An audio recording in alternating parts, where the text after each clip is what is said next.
The first time I realized I was invisible. I was 7 years old. My teacher, Mrs. Patterson, was handing out birthday cupcakes to the class. It was Maya's birthday. Maya got a cupcake with pink frosting and sprinkles. Everyone got a cupcake. Actually, except for me. Mrs. Patterson ran out. She looked at the empty box, looked at me, and said, "Oh, Umlee, I'm so sorry. I just forgot you were in this class." I sat there, cupcakeless, while everyone else ate theirs. I didn't cry. I didn't complain. I just smiled and said it was okay. That was the story of my life. I was the girl everyone forgot. The girl who did the homework and took the notes and cleaned up after the party and made sure everyone else was happy. The girl who worked 2 jobs so she could buy her own prom dress instead of asking her struggling single mother for money. The girl who never, ever said no. Until today. Today was different. Today was the day I found out that Derek Callahan, my boyfriend of 2 years, the star quarterback, the guy I had helped pass every single English and history class, had been sleeping with my best friend Maya for 6 months. And today was the day I decided to stop being invisible. It happened in the parking lot behind the gymnasium. I was supposed to be in calculus, but I had a free period, so I was cutting through the back of the school to get to the library. The shortcut took me past the dumpsters and the old maintenance shed, the part of campus that no one used except the janitors and the kids who were sneaking cigarettes. I heard voices. Derek's voice first. That deep, easy laugh that used to make my stomach flip. Now it just made my hands curl into fists. "Bro, she's so pathetic," Derek was saying. "She actually thinks I'm going to marry her someday. Like I'd marry a janitor." Another voice laughed. Female. Familiar. "She's not a janitor," Maya said. "She just cleans toilets at the hospital at night. For, like, $8 an hour." I stopped walking. My feet were frozen to the pavement. My heart was pounding so hard I could hear it in my ears. I should have walked away. I should have pretended I hadn't heard anything. That was what the old Umlee would have done. But the old Umlee was dead. $8 an hour. Derek repeated, still laughing. And she's been saving for months. For what? A stupid beach party. Like anyone actually cares about senior sunrise. She thinks she's being a hero. Maya said. She thinks she's saving the class. It's almost cute. In a pathetic way. I felt something crack inside my chest. Not my heart. Something deeper. Something that had been cracking for years. Every time I smiled and said, "It's okay," when it wasn't. Every time I stayed up late to help Derek rewrite an essay he hadn't even started. Every time I covered for Maya when she was too hungover to take a test. The crack spread. And then it broke. I stepped out from behind the dumpster. "Hey," I said. Derek and Maya spun around. The look on their faces should have been satisfying. Derek's mouth fell open. Maya's eyes went wide. For a split second. They both looked like deer caught in headlights. Then Derek recovered. He always recovered. That was what he was best at. "Umlee," he said, smooth as butter. "Hey, babe. I thought you had calculus." "I did," I said. "I cut." "You cut class." Maya's voice was high, pitched, nervous. "Umlee doesn't cut class. Umlee doesn't do a lot of things," I said. "Umlee doesn't sleep with her best friend's boyfriend." But here we are. The silence that followed was deafening.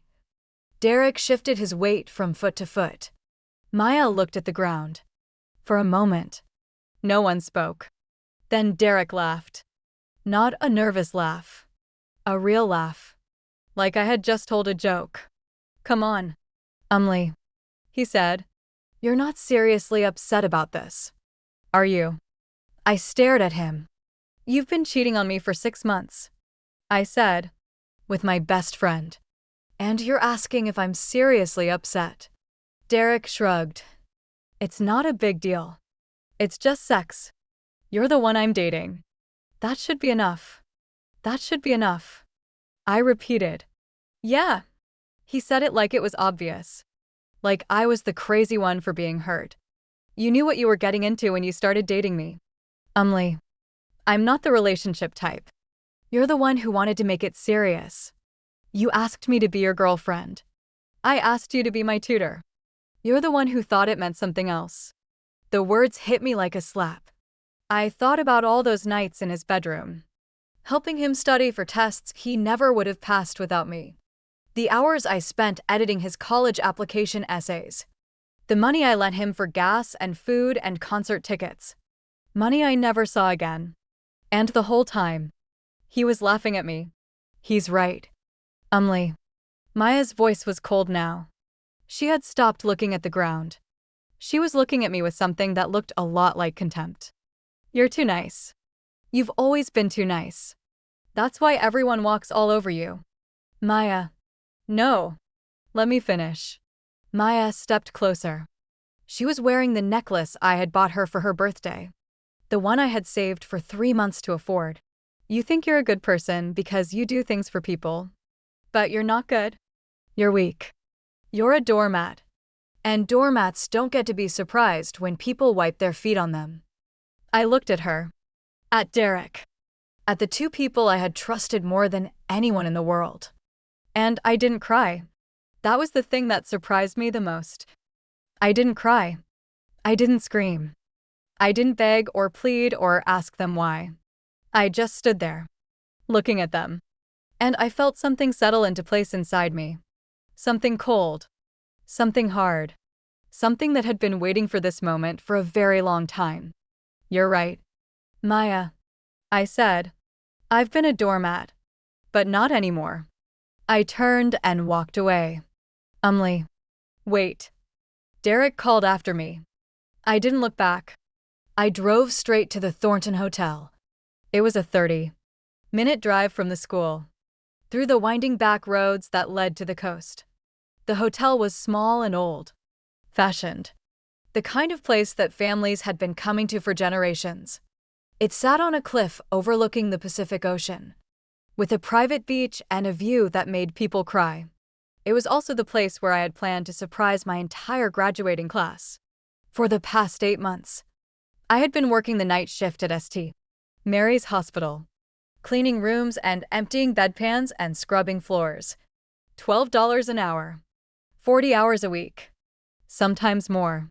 When I picked up extra shifts, I had saved over $8,000. Every penny of it was going to pay for a block of hotel rooms for senior sunrise, the annual tradition where the graduating class spent the night before graduation on the beach, watched the sunrise, and said goodbye to high school together. No one knew I was paying for it. That was the point. I had wanted it to be a surprise. A gift. A way of saying thank you to a class that had never done anything for me, but that I had loved anyway. I pulled into the hotel parking lot and sat in my car for a long time. The sun was setting over the ocean. The sky was orange and pink and gold. It should have been beautiful. But all I could see was Derek's face. Maya's voice. The way they had looked at me like I was nothing. Like I had always been nothing. I got out of the car and walked into the lobby. Mrs. Hendricks was behind the front desk. She was a small woman in her 60s, with gray hair and kind eyes and a smile that made you feel like everything was going to be okay. She had been managing this hotel for 20 years. She was the only person who knew about my plan. Umly, she said, looking up from her computer. You're early. The reservations aren't due until next week. I know. I said. I need to cancel them. Mrs. Hendricks stopped typing. All of them. All of them. She looked at me for a long moment. Her eyes searched my face, looking for something I couldn't name. Are you sure? She asked. You've been working toward this for months. Your class is counting on you. My class doesn't know about me. I said. They've never known about me. And I'm done being the person they count on and never thank. Mrs. Hendricks was quiet. Then she nodded. The cancellation is final, she said. Once I release the rooms, they'll be back in our system. By tomorrow morning, they'll all be booked. There's no way to undo it. I understand. Mrs. Hendricks reached across the counter and took my hand. Her skin was warm. Her grip was firm. I don't know what happened, and I'm not going to ask. But I want you to know that I see you. I've seen you for months. Working that awful job. Saving every penny. Planning this surprise. You're not invisible. Not to me. My eyes filled with tears. I blinked them back. Thank you, Mrs. Hendricks, I said. But I'm done being seen. I'm done being nice. I'm done being the person who helps everyone else and gets nothing in return. I pulled my hand away. Cancel the rooms. Mrs. Hendricks typed something into her computer. The screen flickered. She hit a key. Then another. Then another. It's done, she said. I walked out of the hotel without looking back. The next morning, I walked into school like nothing had happened. I wore my usual jeans and hoodie. I carried my usual backpack. I smiled at the usual people in the hallway. But inside, I was different. Inside, I was burning. The first rumor started during first period. I was in English class, sitting in my usual seat by the window, when I heard whispering behind me. Two girls, Jessica and Brooke, were hunched over a phone. Did you hear? Jessica whispered. Someone canceled the hotel block for senior sunrise. Who would do that? Brooke asked. I don't know. But my mom called the hotel this morning to book our room. And they said the entire block was released yesterday. Someone canceled it. I kept my eyes on the whiteboard. My heart was pounding. But my face was calm. Maybe it was a mistake. Brooke said, it wasn't a mistake. The hotel said the person who booked the rooms canceled them. On purpose. The day before yesterday. The day before yesterday. The day I found out about Derek and Maya. The day I stopped being a doormat. I didn't turn around. I didn't say a word. I just sat there, listening, as the rumor spread through the classroom like wildfire. By second period, the whole school knew. By third period, people were panicking. By lunch, Derek was standing on a table in the cafeteria, trying to be the hero. Listen up, everyone, he shouted, his voice echoing off the walls. I heard about the hotel situation. It's messed up. Someone in this school sabotaged senior sunrise. And we need to find out who. People cheered. I sat in the corner, eating my sandwich, watching. I'm going to lead a fundraising committee. Derek continued. We're going to raise enough money to book new rooms. It won't be the same. The rates have tripled because it's last minute. But we're not going to let some coward ruin this for us. Coward. That word stung. But only for a second. Maya was standing at the edge of the crowd, watching Derek with an expression I couldn't read. She looked nervous. She kept glancing around the cafeteria, like she was looking for someone. She was looking for me. I caught her eye. She froze. I smiled. It wasn't a nice smile. It was the kind of smile that said, I know something you don't know. And you're going to find out soon. Maya turned away. Derek jumped off the table and started walking toward me. I didn't move. He said, sliding into the seat across from me. Hey, Derek. We need your help with the fundraising. You're good at that kind of stuff. Organizing things. Keeping track of money. I looked at him. His face was open. Friendly. Like yesterday had never happened. What's in it for me? I asked. Derek blinked. What? What's in it for me? I repeated. You want me to help you raise money for a party that I wasn't even going to be invited to if I wasn't dating you. What do I get out of it? Derek's smile faltered. Come on. Don't be like that. Like what? Like. Difficult. You're not difficult. You're the easy one. The easy one. That was what he thought of me. Easy. Compliant. A pushover. The old Umley would have smiled and said yes and spent the next 2 weeks doing all the work while Derek took all the credit. But the old Umley was gone. No. I said. No. No. Derek. I'm not going to help you. I'm not going to raise money for a party that you only care about because it makes you look good. I'm done doing things for people who don't deserve them. Derek stared at me. Who are you? He asked. Someone you shouldn't have screwed over. I said. I stood up, picked up my tray, and walked away. Behind me, I heard Derek say something to Maya. I didn't catch the words, but I heard Maya's response. She's going to be a problem, Maya said. She had no idea. That night, I sat in my room and looked at the sunrise charm I had bought for myself. It was cheap. $10 from a souvenir shop at the beach. But I had bought it with my own money. For no reason other than that I liked it. I held it in my palm and thought about what I was going to do next. I could have just walked away. Let the rumors swirl. Let Derek and Maya wonder. Let the class figure out the hotel situation on their own. But that wasn't enough. They had taken something from me. Not just Derek and Maya. Everyone. The whole school. They had taken my kindness for weakness, my generosity for granted, my silence for permission. It was time to take something back. I opened my laptop. I had one email address that no one knew about. A burner account I had created months ago for something else. I typed quickly. To Mr. Thompson, Principal. Subject: Academic dishonesty. Dear Mr. Thompson, I am writing to bring to your attention a pattern of academic dishonesty involving Derek Callahan. For the past 2 years, Derek has paid other students, and in some cases, manipulated his girlfriend, to complete his assignments for him. Attached are screenshots of text messages and emails that support these claims. I have attached my evidence as a concerned student who believes in academic integrity. Sincerely, a Lincoln High student. I attached the screenshots. I had been saving them for months, not knowing why. Now I knew. I hit send. Then I opened a second email.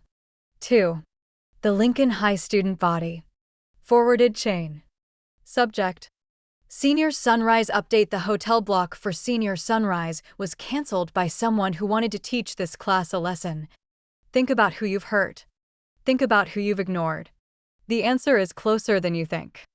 I sent that one anonymously too. Then I closed my laptop and looked at the sunrise charm. Here we go, I whispered. My phone buzzed.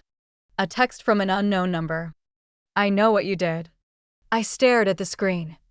Who is this? I typed back. Someone who saw you at the hotel yesterday. Someone who thinks you're finally doing the right thing. My heart stopped. What do you want? Nothing. Just wanted you to know you're not alone. Keep going. I didn't respond. I didn't sleep. I just sat in my room, watching the clock tick toward morning, waiting for the world to burn. And when the sun rose over the hills outside my window, I smiled. This was only the beginning. The next morning, I woke up to chaos. My phone had been buzzing all night, but I had silenced it around midnight. Too tired to care. When I finally looked at the screen, I had 37 new messages from people I had never spoken to outside of group projects.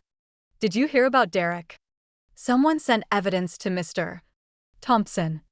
The hotel thing wasn't an accident. Who do you think did it? I deleted all of them without responding. The drive to school felt different.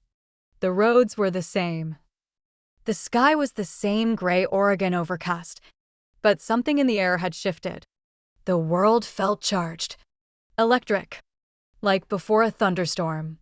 I parked in my usual spot, in the back corner of the student lot where no one ever parked next to me. I grabbed my backpack and walked toward the main building. That was when I saw the crowd. A group of about 30 students was gathered around the front entrance. Phones out. Voices raised. I couldn't see what they were looking at, but I could hear the excitement in their voices. Someone had posted something.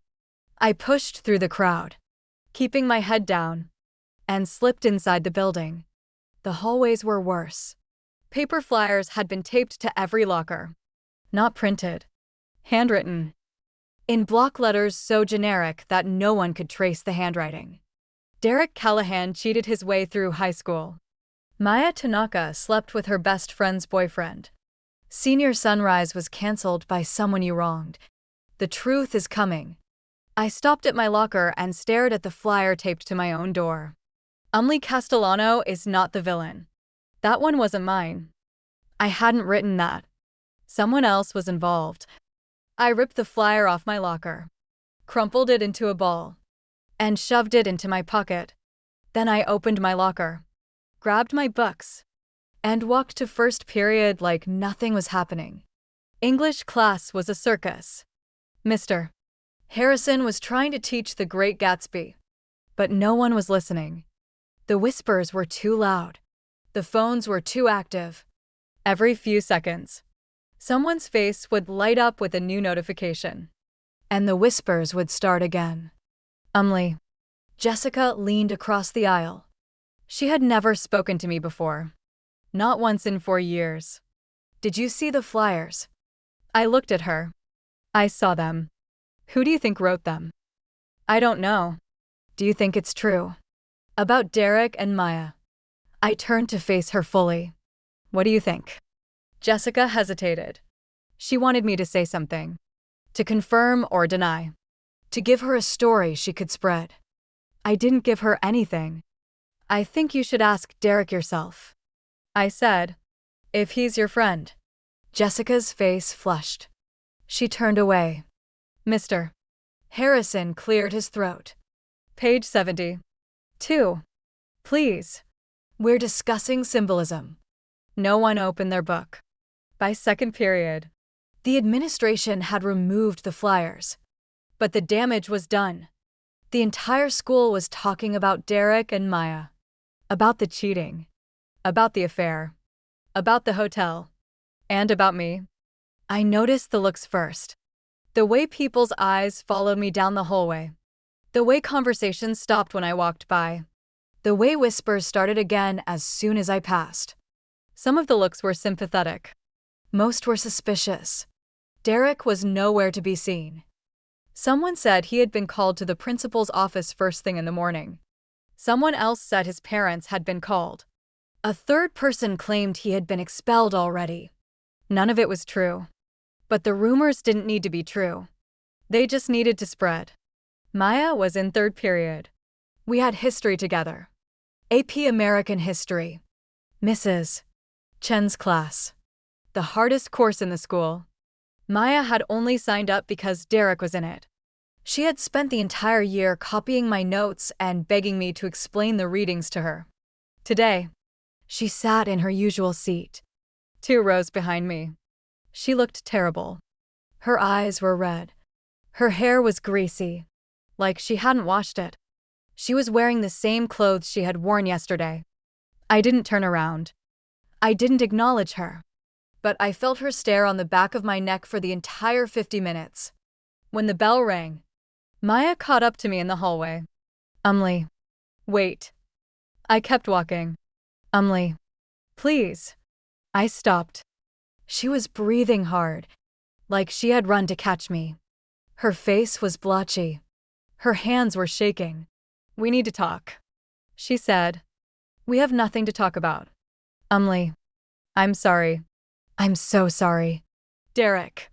He manipulated me. He told me you didn't care. He said you were seeing someone else.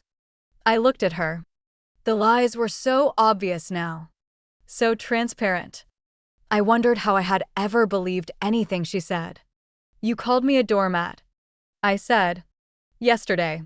In the parking lot. You said that's why everyone walks all over me. Maya's face crumpled. I didn't mean it. You meant every word. I was angry. I was scared. Derek told me if you found out. He would. He would what? Maya looked at the floor. He said he would tell everyone about us. About me. He said he would make sure I was the one who got blamed. I laughed.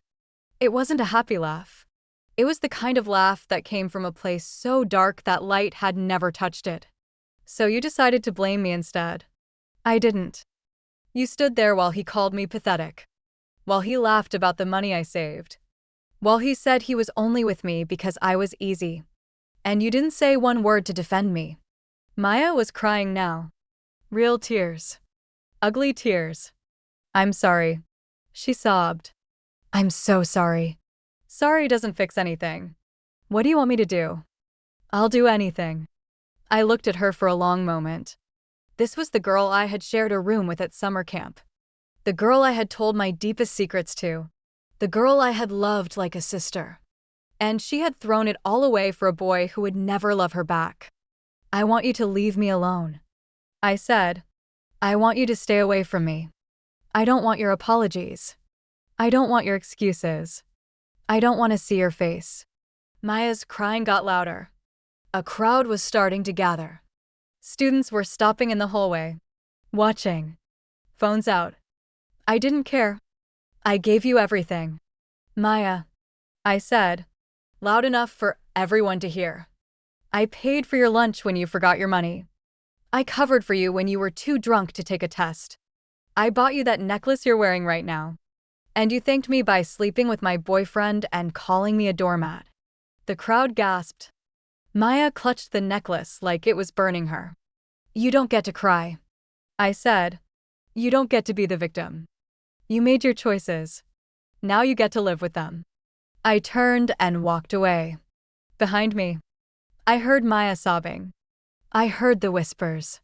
I heard someone say, she's right. You know, I didn't look back. At lunch, I found a note in my locker. Not a flyer this time. A handwritten note on lined paper, folded into a small square. Meet me in the library after school.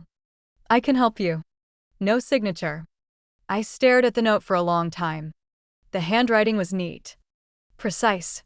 A boy's handwriting. I thought. But not like Derek's messy scrawl. I didn't know who had written it. But I decided to find out. The library was empty after school. That was the thing about Lincoln High. Everyone was either at sports practice or working or hanging out at the coffee shop downtown. The library was where the invisible kids went. The ones no one noticed. I had spent a lot of time in this library. Today, someone else was there. A boy was sitting at the back table. The one in the corner by the window. He had a book open in front of him.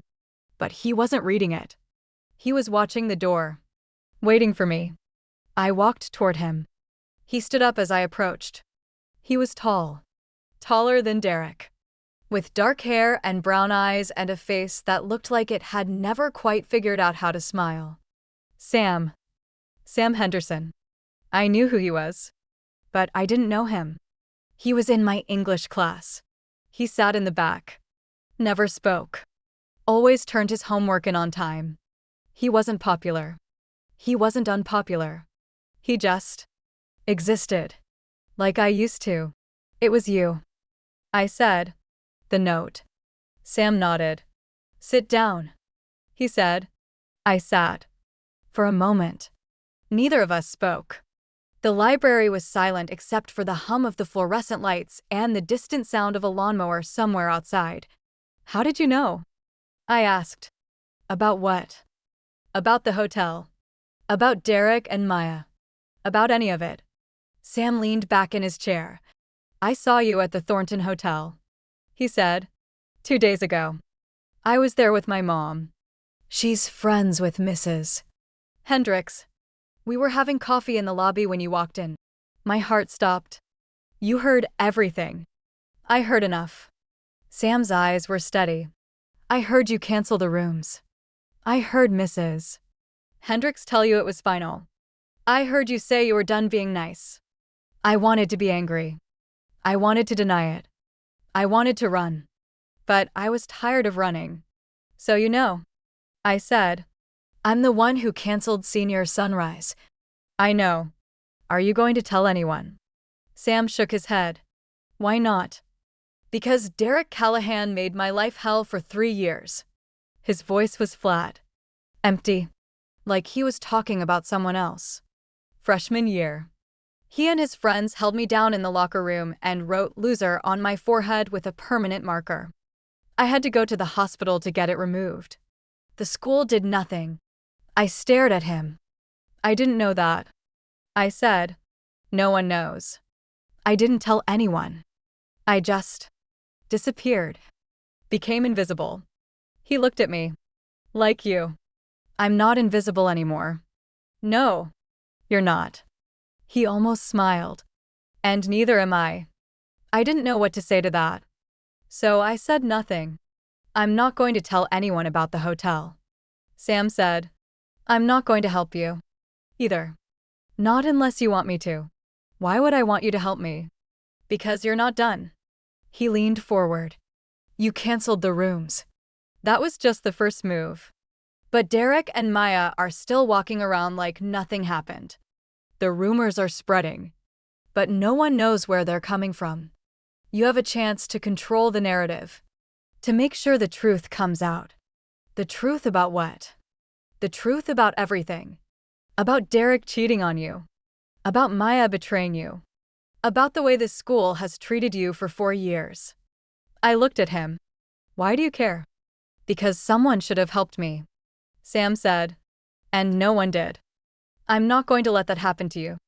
The library was quiet. The lawnmower had stopped. The fluorescent lights hummed. And for the first time in days, I felt something other than cold. Hard anger. I felt seen. What's your plan? I asked. Sam smiled. It was a small smile. A careful smile. The kind of smile that said he had been waiting for this moment for a long time. We start with the fundraising committee. He said, Derek is going to use it to make himself look good. We need to make sure that doesn't happen. How? You're going to join the committee. I blinked. You want me to work with Derek. I want you to be close enough to watch him. To document everything he does. To make sure that when he falls, everyone sees it. I thought about it. Working with Derek would mean pretending. Smiling. Acting like nothing had changed. It would be hard. But the old Umlee had spent 4 years pretending. For years smiling when she wanted to scream. For years being nice when she wanted to burn everything down. This was no different. Okay, I said. I'll do it. Sam nodded. There's something else. He said. What? The anonymous email you sent to Mr. Thompson. About Derek's academic dishonesty. I froze. How do you know about that? Because I'm the one who sent the screenshots you didn't have. I stared at him.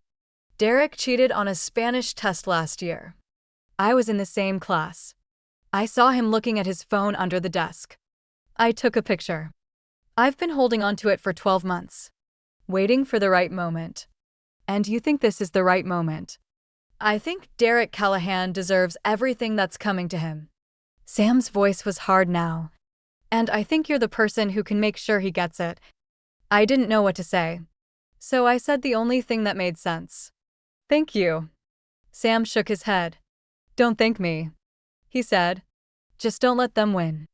The fundraising committee met in the cafeteria after school. There were about 20 people there. Mostly Derek's friends and a few meaning students who actually cared about senior sunrise. Maya was there. Sitting in the back. Her eyes still red from crying. I walked in like I owned the place. Derek was at the front of the room. Standing behind a podium that someone had dragged in from the auditorium. He looked tired. His hair was messy. His shirt was wrinkled. But his smile was still the same. Umlee, he said, surprise flickering across his face. I didn't think you'd come. I changed my mind. I said, I want to help. Maya looked up. Her eyes met mine. I didn't look away. Great, Derek said, recovering quickly. Great. We need all the help we can get. The hotel rates are insane. The only rooms left are at the Beachcomber Inn. And they're charging $300 a night. The room groaned. We need to raise $20,000 in 2 weeks. Derek continued. That's a lot of money. But if everyone chips in. Not everyone can chip in, someone said.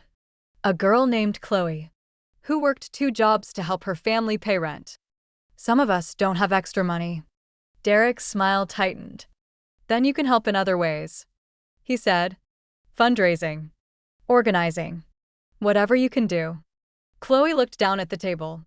I watched Derek work the room. He was good at this. Charming. Persuasive. Confident.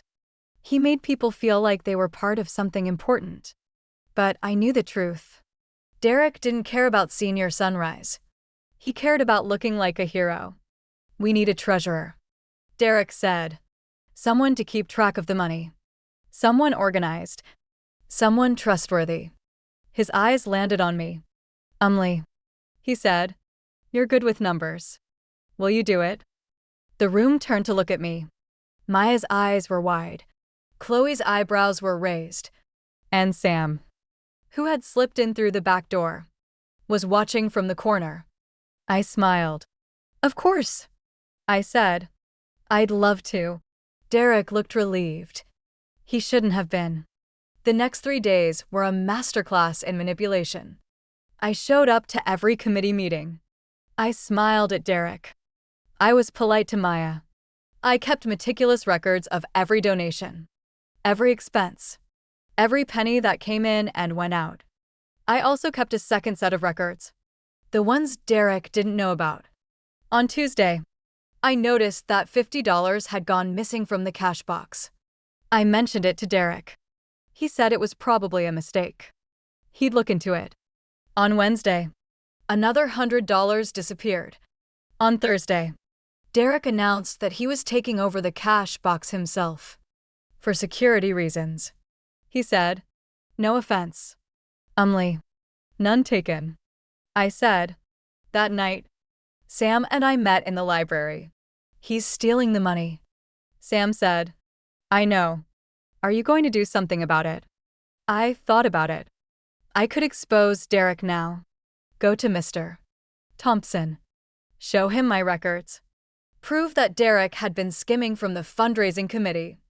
But that would be too easy. That would be over too fast. No, I said. Not yet. Why not? Because I want him to dig his own grave first. I want him to take so much money that there's no way to explain it away. I want everyone to see exactly who he is. Sam looked at me for a long moment. You're different, he said. I'm not different. I said. I'm just done pretending. On Friday morning, everything changed. I was walking to first period when my phone buzzed. A news alert from the local paper. Lincoln High student arrested for vandalism. I clicked the link. My heart stopped. The article was short, barely a paragraph. But the words burned into my brain. Derek Callahan, 18, was arrested early this morning for trespassing and vandalism at the Thornton Hotel. Callahan allegedly attempted to break into the hotel's reservation system in an attempt to rebook rooms that had been previously canceled. He is being held without bail. I read the article 3 times. Then I read it again. Derek had tried to break into the hotel, to rebook the rooms I had canceled, and he had gotten caught. I didn't know whether to laugh or cry. My phone buzzed again. A text from an unknown number. Told you I'd help. Sam. I looked up from my phone. The hallway was chaos. People were running, shouting, showing each other the article. Someone was crying. Someone else was laughing. And Maya was standing in the middle of it all. Her face pale. Her hands shaking. She looked at me. I looked at her. You did this, she whispered. I didn't do anything. I said. Derek did this to himself. He was trying to fix what you broke. I didn't break anything. I just stopped holding it together. Maya's face contorted. You're a monster, she said. No, I said. I'm just someone who finally stopped being a victim. You should try it sometime. I walked away. Behind me, I heard Maya start to cry. I didn't look back. The rest of the day was a blur. Derek's arrest was all anyone could talk about. The teachers tried to teach, but no one was listening. The principal made an announcement over the loudspeaker, asking for calm, promising that the situation was being handled. No one believed him. By lunchtime, the rumors had spiraled out of control. Someone said Derek was facing felony charges. Someone else said he had been expelled. A third person claimed that Maya had been arrested too, as an accomplice. None of it was true. Not yet. But the truth didn't matter anymore. The only thing that mattered was the story. And I was the one telling it. I found Sam in the library after school. He was sitting at the same table. The same book open in front of him. The same careful expression on his face. "Did you know?" I asked. "About Derek trying to break into the hotel." Sam looked up. "I knew he was planning something," he said. "I didn't know what." "How did you find out?" "I have sources." "What kind of sources?" Sam smiled. It was the same small, careful smile from before. But this time, there was something else underneath it. Something dangerous. "I'm not the only invisible person at this school. He said. "There are dozens of us. People Derek and his friends have hurt. People no one sees. People who have been waiting for someone to give them permission to fight back." I stared at him. "You've been building an army. I've been building a network." He leaned back in his chair. "And now, thanks to you, we have a general." "I'm not a general." "You canceled the hotel rooms. You sent the email to Thompson. You started the rumors. You're the one everyone is talking about." He pointed at me. "You're the leader now, whether you like it or not." I didn't know what to say, so I said nothing. "We have 2 weeks until graduation," Sam said. 2 weeks until senior sunrise. 2 weeks to make sure that Derek Callahan and everyone who enabled him get what they deserve. What do they deserve? That's up to you. I looked out the window. The sun was setting over the hills. The sky was orange and pink and gold. It looked like the beginning of something. Or the end. "I want to watch them burn," I said. Sam nodded. "Then let's light the match." That night, I sat in my room and looked at the sunrise charm. $10 from a souvenir shop. Cheap metal. Cheap paint. But it meant something to me now. It meant I had survived. It meant I was still standing. My phone buzzed. A text from Maya. "I hope you're happy. You destroyed his life." I read the message twice. Then I typed back. "No. He destroyed his own life." I just stopped saving him. I blocked her number. Then I turned off my phone, lay down on my bed, and closed my eyes. Tomorrow, the war would continue. But tonight, I slept. I woke up on Saturday morning to the sound of my mother crying.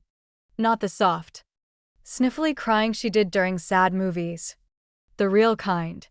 The kind that came from somewhere deep and broken. I threw off my covers and ran to the kitchen. She was sitting at the table, her phone in her hand, tears streaming down her face. The local news was playing on the small TV mounted on the wall. Derek's senior photo was on the screen. "Mom, what's wrong?" She looked up at me. Her eyes were red. Her hands were shaking. "Your father called," she said. My father. The man who had walked out when I was 3 years old. The man who sent a child support check every month and a birthday card every year and nothing else. What did he want? He saw the news. About Derek. About the hotel. She paused. About you. The room felt smaller suddenly. The walls pressed in.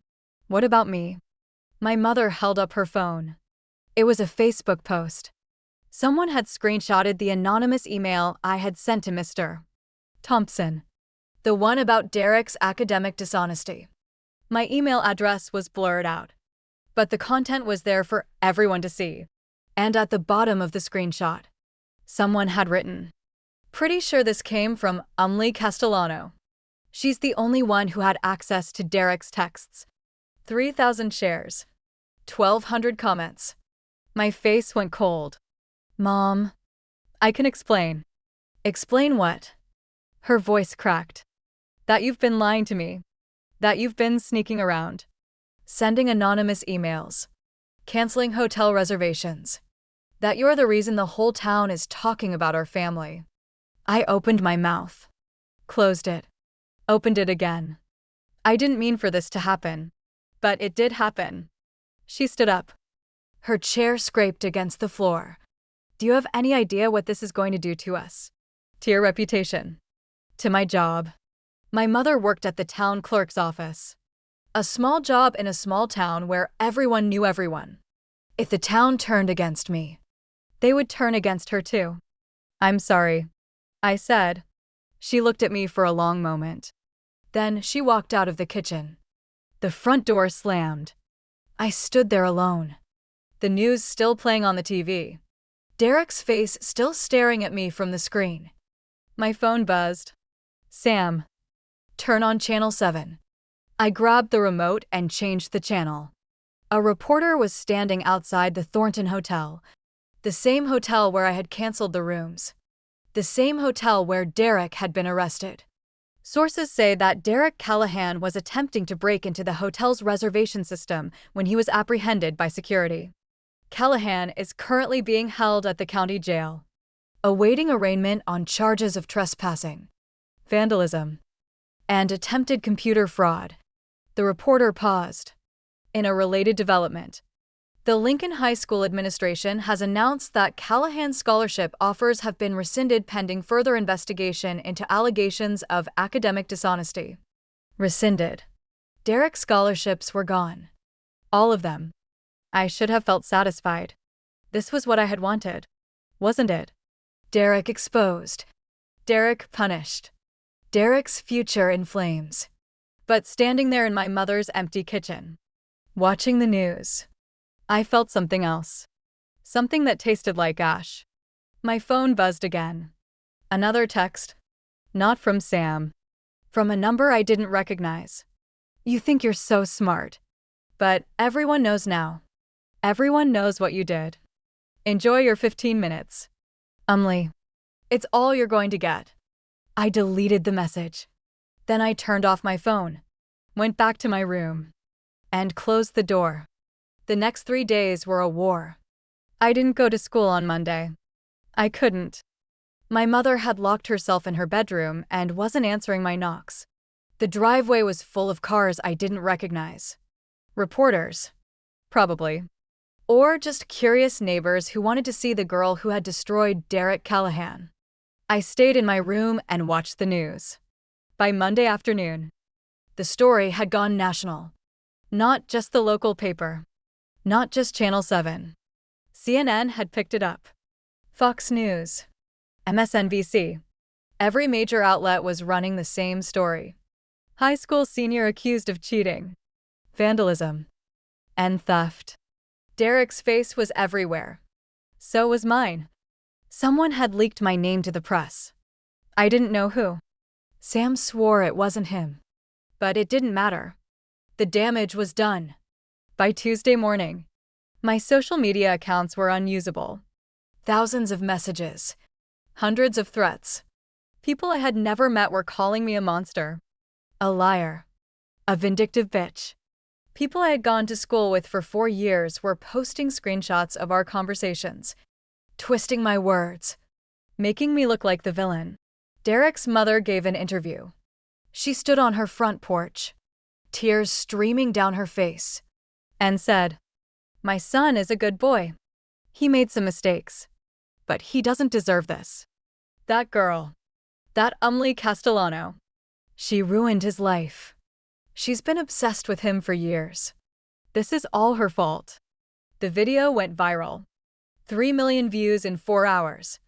I watched it once. Then I turned off my phone and didn't turn it back on for the rest of the day. On Tuesday night, Sam showed up at my window. Not the front door. The window. I was lying in bed, staring at the ceiling, when I heard the tapping. Soft at first, Then louder. I sat up and saw his face pressed against the glass. I opened the window. "What are you doing here?" I whispered. "My mom will kill me if she knows anyone is here." "I don't care about your mom." Sam climbed through the window and landed on my bedroom floor. He was breathing hard, like he had run all the way from his house. "Have you seen what they're saying about you?" I stopped looking. "You need to look." He pulled out his phone and handed it to me. The screen showed a new post. Not from Derek's mother. From Maya. The truth about Castellano. The post was long. Detailed. It described me as manipulative, controlling, and emotionally unstable. It claimed that I had been stalking Derek for years. That I had threatened to hurt myself if he broke up with me. That I had fabricated the texts and emails to make him look guilty. It ended with a call to action. If you know Umli, if you've seen the way she treats people, please share your story. It's time for the truth to come out. Thousands of comments, hundreds of shares, and at the top of the comment section, pinned by Maya herself, was a video. I pressed play. The video was shaky, filmed on someone's phone. It showed me in the school hallway, standing over Maya as she cried. The day I had confronted her about Derek. The day I had told her to leave me alone. The video had been edited. In the real version, Maya had been crying because I had exposed her betrayal. In this version, it looked like I was bullying her for no reason. "That's not what happened," I said. "I know," Sam said. "But that's not what people are seeing." I handed the phone back to him. My hands were shaking. "What do I do?" I asked. Sam sat down on the edge of my bed. "The truth," he said. "You tell the truth. No one will believe me." "They will if you have proof." I thought about the screenshots I had saved. The texts. The emails. The recordings I had made without Derek or Maya knowing. "I have proof," I said. "Then use it." I looked at him. "If I do this, there's no going back. Everyone will know everything. The good, the bad, the ugly. There won't be any secrets left." Sam met my eyes. "Secrets are what got you here," he said. "Maybe it's time to stop keeping them." I reached for my phone. On Wednesday morning, I posted my response. Not on Facebook. Not on Instagram. On a new blog I had created the night before. With a plain white background and a simple title. The Truth. I wrote for 4 hours. I started at the beginning. The first time Derek asked me to write a paper for him. The first time Maya borrowed money she never paid back. The small betrayals. The tiny cuts. The death by 1,000 paper cuts that had been my life for the past 2 years. I included screenshots. Dozens of them. Texts from Derek asking me to help with his homework. Emails from Maya mocking other students. Photos of Derek and Maya together. Dates that overlapped with the time he was supposedly dating me. I included the recording. The one I had made in the parking lot. The day I found out the truth. Derek's voice. Clear as day. "She's so pathetic. She actually thinks I'm going to marry her someday." Maya's voice. Cold and cruel. "She's a doormat. That's why everyone walks all over her." I ended the post with 3 sentences. I canceled the hotel rooms. I sent the email to Mr. Thompson. And I am not sorry. I hit publish. Then I waited. The response was immediate. Within 10 minutes. My blog had crashed from the traffic. Within an hour. Someone had reposted the entire thing to Twitter. Within 3 hours. The video Maya had posted was flagged as misinformation and removed. Derek's mother deleted her interview. Maya deactivated her social media accounts. And the tide of public opinion began to turn. I can't believe Derek and Maya did that to her. She was just defending herself. Team Umli all the way. This is why you don't mess with quiet people. I didn't read the comments. I didn't have to. I could feel the shift in the air. The way the world was tilting back toward me. My phone buzzed. "Sam," You did it. Me. We did it. Sam. What's next? I thought about it. Derek was in jail. Maya was hiding. The school was in chaos. The fundraising committee had disbanded. Senior Sunrise was officially canceled. But something else was happening. Something I hadn't planned. People were reaching out to me. Not to attack me. To thank me. I was bullied by Derek too. I never had the courage to speak up. Thank you for doing what I couldn't. My daughter was in your class. She's been struggling with anxiety for years because of those kids. You're a hero. I don't know you. But I'm proud of you. Keep fighting. I read every message. And for the first time in weeks, I didn't feel alone. On Thursday, I went back to school. The hallways were quiet. No whispers. No stares. Just the normal sounds of students going to class. Their heads down. Their voices low. Derek's locker had been emptied. His name had been removed from the football banner in the gym. It was like he had never existed. Maya wasn't there. Someone said she had transferred to a school across the state. Someone else said her parents had pulled her out of school entirely. A third person claimed she had been admitted to a psychiatric hospital. I didn't know which rumor was true. I didn't care. Sam was waiting for me by my locker. You look terrible, he said. I haven't slept. Me neither. He handed me a cup of coffee. But we made it. I took the coffee. We made it. I agreed.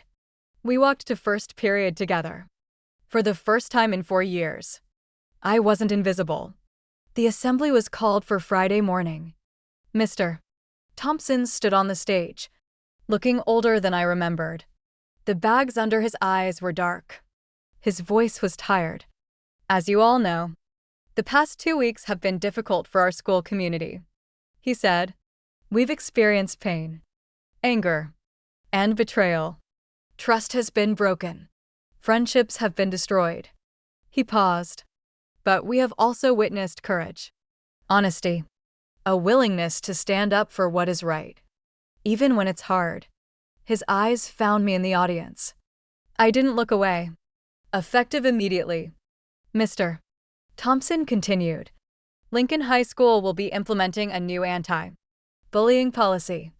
We will be providing additional counseling resources for students who have experienced harassment. And we will be holding a series of community forums to address the systemic issues that allowed this situation to happen. The students applauded. I didn't. It was too little. Too late. For years too late. But at least it was something. After the assembly, Mr. Thompson pulled me aside. He said, I want to apologize.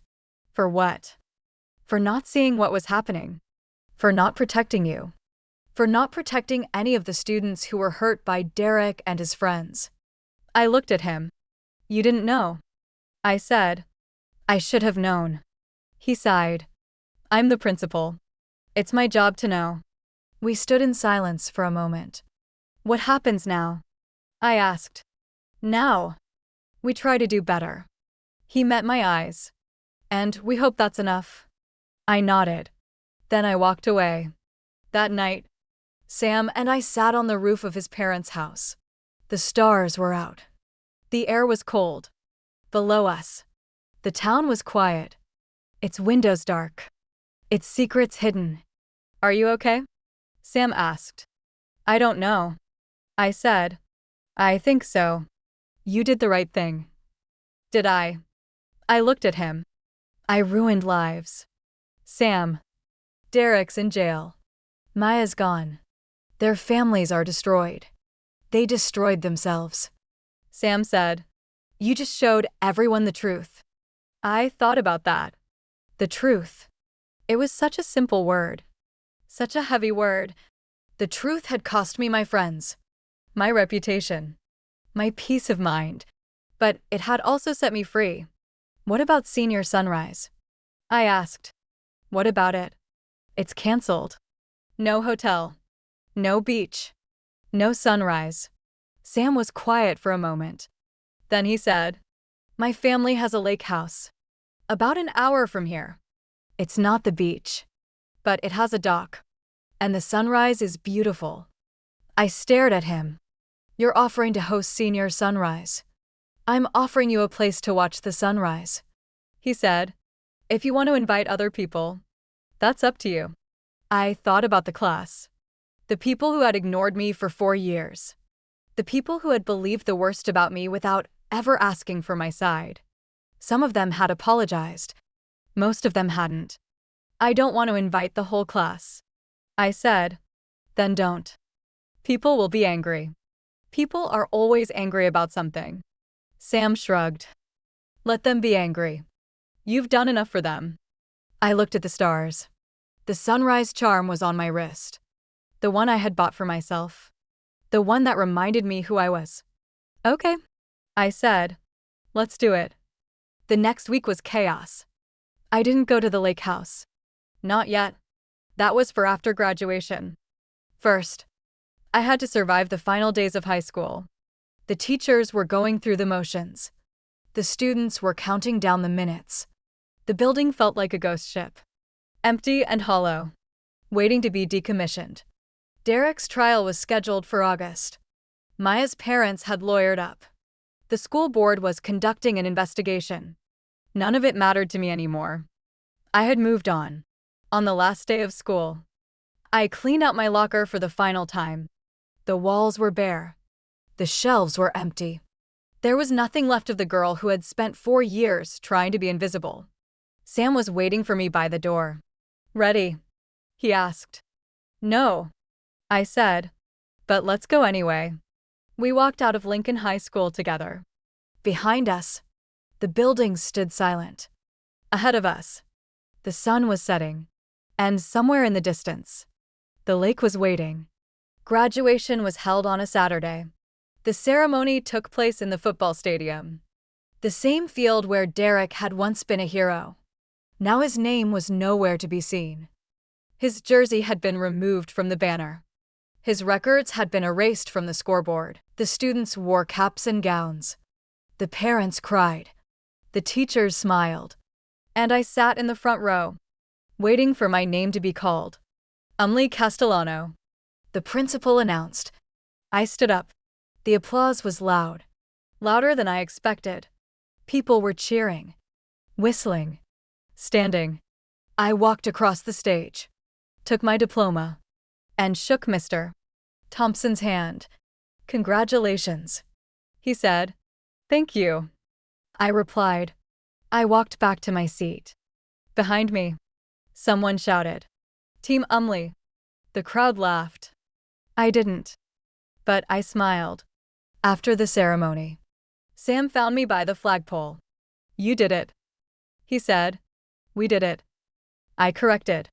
He handed me a small box. What's this? Open it. I opened the box. Inside was a bracelet. Silver. Delicate. With a single charm. A sunrise. To remind you, Sam said, that you don't have to be nice to everyone. Just to yourself. I looked at the bracelet. Then I looked at Sam. He was smiling. Not the small, careful smile from before. A real smile. The kind that reached his eyes. Thank you, I said.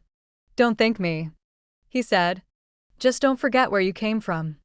I put on the bracelet. It fit perfectly. That night, I drove to the lake house alone. Sam had given me the keys. His parents were out of town. The house was empty, waiting for the sunrise. I sat on the dock and watched the stars. My phone buzzed. A text from an unknown number. I hope you're happy. You destroyed my life. I didn't have to ask who it was. Maya. I typed back. No. You destroyed your own life. I just stopped saving you. I blocked the number. Then I turned off my phone, lay down on the dock, and looked up at the sky. The stars were bright. The air was cold. The water was still. And somewhere on the horizon, the sun was getting ready to rise. I closed my eyes. Tomorrow, everything would be different. But tonight, I was exactly where I was supposed to be. I woke up on the dock at 5:47 a.m. The sky was still dark, but there was a thin line of gold on the horizon, a promise of something coming. The lake was glass, reflecting the stars like a mirror. The air smelled like pine and water and the kind of silence that only exists before the world wakes up. I had fallen asleep on the wooden planks, my jacket pulled tight around me. The sunrise charm pressed against my wrist. My back hurt. My neck was stiff. But I didn't care. This was the first morning in weeks that I hadn't woken up to chaos. My phone was dead. I had forgotten to charge it last night. Too tired to care. For a few hours, I had been completely unreachable. No texts. No calls. No news. Just the stars and the water and the quiet. It had been exactly what I needed. I sat up and stretched. The lake house was behind me, a dark shape against the trees. Sam had said his family had owned it for 3 generations. His grandfather had built the dock. His father had taught him to fish here. There were memories in every board, every nail, every faded piece of paint. I wonder what memories we would make here today. Senior sunrise was supposed to be a class-wide event. That was the tradition. Everyone together. One last time. Watching the sun come up over the water. But I wasn't inviting everyone. I had made a list. 23 names. The people who had reached out to me in the past 2 weeks. The people who had apologized. The people who had believed me when the whole world thought I was the villain. Chloe, who worked 2 jobs and never had enough money for anything. Jessica, who had asked me about Derek in English class, but had later sent me a message saying she was sorry for not speaking up sooner. Brooke, who had shared my blog post with everyone she knew. And Sam. Of course. Always Sam. I had sent the invitations yesterday, before graduation. A simple text. Lake house. 6 a.m. Sunrise. Bring yourself. Nothing else. I didn't know who would come. I didn't know if anyone would come. But I was here. And that was enough. The first car arrived at 5:58 a.m. It was an old sedan. Rusted around the edges. The kind of car that had been driven into the ground and kept alive by sheer stubbornness. Chloe got out, wrapped in a hoodie that was 2 sizes too big. Her hair pulled back in a messy ponytail. "You're early," I said. "You're earlier." She walked down to the dock and sat beside me. I wasn't sure if this was real. It's real. I didn't think anyone would do something like this. After everything. I looked at her. After everything. This is exactly what I needed to do. Chloe nodded. She didn't ask about Derek. She didn't ask about Maya. She didn't ask about the hotel or the blog or any of it. She just sat beside me and watched the sky get lighter. More cars came. Jessica and Brooke arrived together, their arms full of blankets and coffee. A boy named Marcus, who had been bullied by Derek's friends for being gay, showed up with a box of donuts. A girl named Priya, who had never spoken to me before last week, brought a Bluetooth speaker and a playlist she had made called Songs for Surviving. By 6:15 a.m., there were 18 of us on the dock. Not 23, but 18. 18 people who had chosen to be here. 18 people who had looked at the mess of the past 2 weeks and decided that I wasn't the villain. 18 people who were enough. The sun started to rise at 6:32 a.m. It was slow at first. Just a finger of light reaching over the hills. Then the whole sky caught fire. Orange and pink and purple. The kind of sunrise that made you believe in something bigger than yourself. We stood in silence and watched. No speeches. No toasts. No promises about staying in touch or being friends forever. Just the sunrise. And the water. And the quiet. When the sun was fully above the horizon, Priya turned on her speaker. A soft song started playing. Something acoustic. Something sad and hopeful at the same time. Chloe leaned into me. "I'm glad you did this," she said. "I'm glad you came. Are you okay?" I thought about the question. Was I okay? Derek was in jail. Maya was gone. The school was in chaos. My mother was still barely speaking to me. The whole town had an opinion about who I was and what I had done. But I was here, on this dock, watching this sunrise. I'm getting there, I said. Chloe nodded. Me too, she said. At 7:15 a.m. Sam arrived. He walked down to the dock with his hands in his pockets, his dark hair messy, his eyes tired. He had been up all night, he said, making sure everything was perfect. It is, I said. He looked around at the group, at the blankets and the coffee and the donuts, at the sunrise still burning in the sky.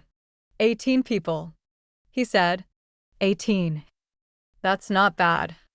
That's better than I expected. He sat down beside me. His shoulder brushed against mine. Neither of us moved away. I have something to tell you, he said.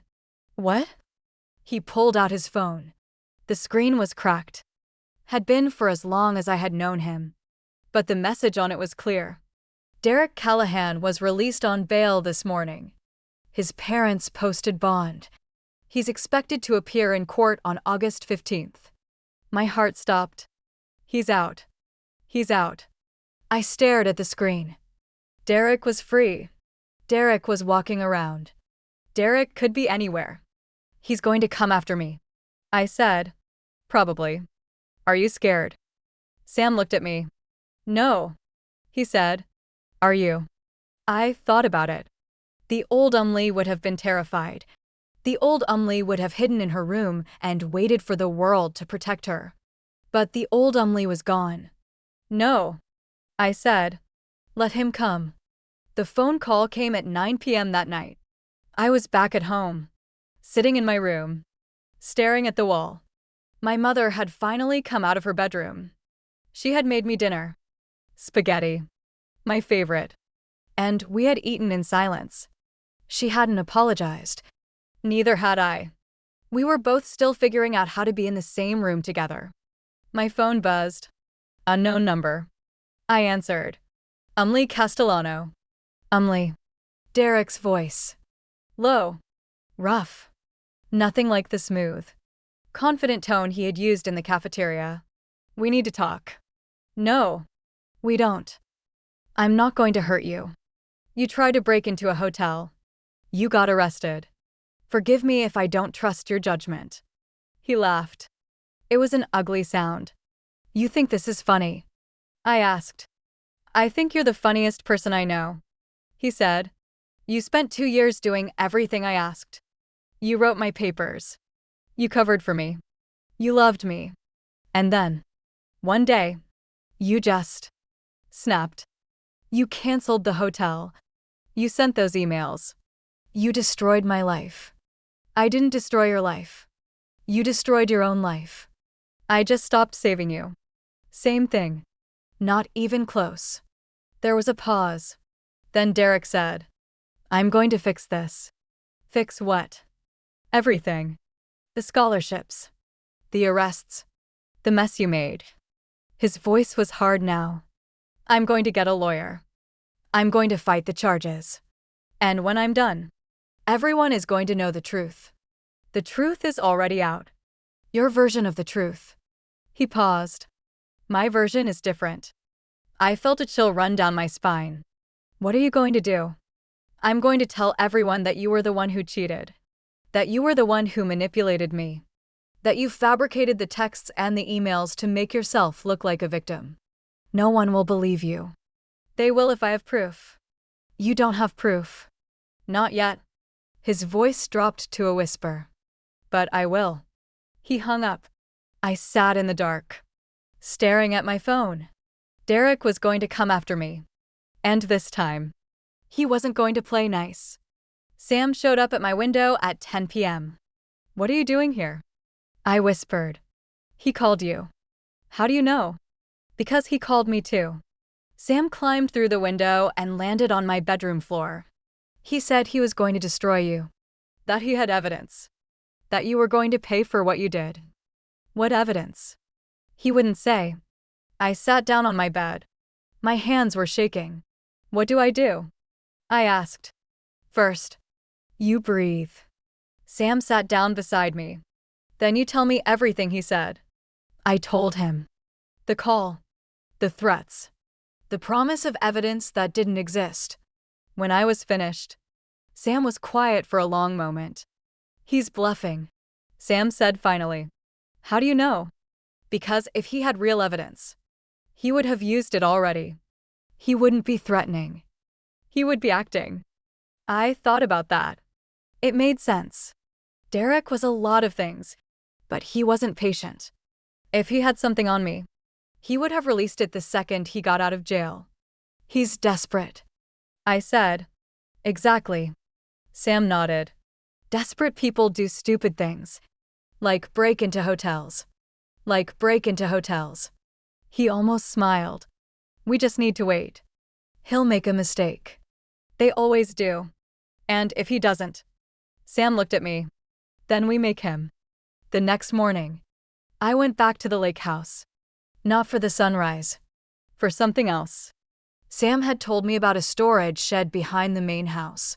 His grandfather had used it for fishing equipment. But over the years, it had become a dumping ground for old furniture, broken appliances, and boxes of papers that no one wanted to throw away. In one of those boxes, Sam said, there might be something useful. Something about Derek. Sam's father had been a teacher at Lincoln High before he retired.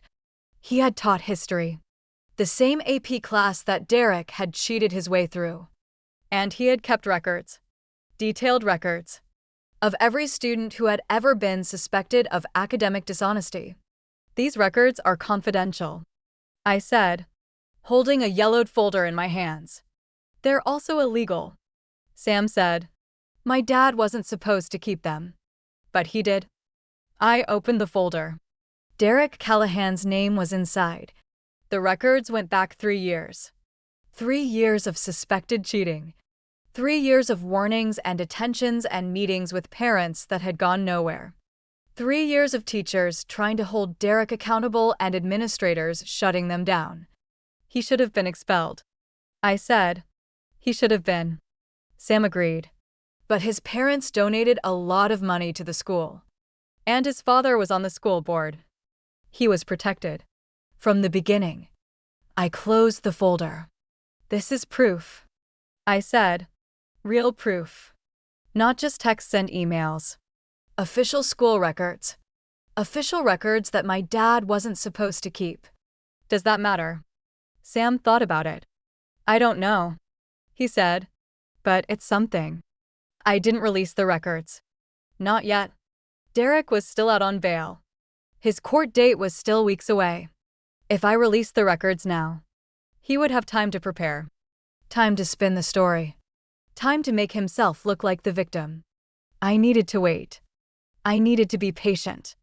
I needed to let him make the first move. The first move came on Wednesday. I was at home, reading a book, when my phone buzzed. A news alert. Derek Callahan files defamation lawsuit against Castellano. I clicked the link. The article was short, barely a paragraph. But the words burned into my brain. Derek Callahan, the former Lincoln High School student arrested for vandalism last month, has filed a defamation lawsuit against his ex-girlfriend, Castellano. The lawsuit alleges that Castellano knowingly fabricated evidence of academic dishonesty and infidelity, causing irreparable harm to Callahan's reputation and future prospects. Callahan is seeking $2 million in damages. $2 million.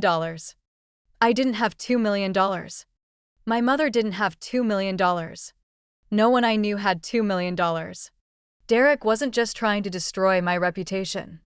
He was trying to destroy my life. My phone rang. Sam, you saw the news, he said. I saw it. Are you okay? No, I said.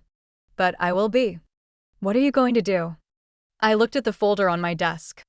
The one with Derek's records. The one that proved everything. I'm going to fight back, I said. I called a lawyer. Not a fancy lawyer. Not a lawyer who charged by the hour and drove a Mercedes. A local lawyer. The kind who worked out of a small office above a bakery and took cases she believed in. Her name was Mrs. Patterson. No relation to the teacher who had forgotten my cupcake in first grade. Different Patterson. Same last name. She was old. 70 at least. With gray hair and sharp eyes and a voice that made you want to confess to things you hadn't done. Sit down. She said, gesturing to the chair across from her desk. I sat. Tell me everything. I told her. The whole story. From the beginning. Derek and Maya. The hotel. The emails. The blog. The records Sam had found in his father's storage shed. Mrs. Patterson listened without interrupting. When I was finished, she leaned back in her chair. You've been busy, she said. I've been surviving. Same thing. She pulled out a legal pad and started writing. The defamation lawsuit is nonsense. He doesn't have a case. Everything you posted was true. And truth is an absolute defense to defamation. That's what I thought. But that doesn't mean he can't make your life miserable. Lawsuits are expensive. Even when you win, you lose. He knows that. That's why he filed. So what do I do? Mrs. Patterson looked at me. You fight, she said. You countersue. You make him regret ever stepping into a courtroom. For what? For intentional infliction of emotional distress. For harassment. For the years of manipulation and abuse. She leaned forward. You're not just a victim. You're a survivor. And survivors have power. I thought about Derek. About Maya. About the years I had spent being invisible. I want to file the countersuit. I said. Mrs.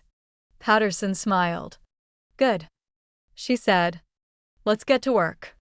The next 2 weeks were a blur of legal documents and phone calls and meetings in Mrs. Patterson's office. Sam was with me for most of them.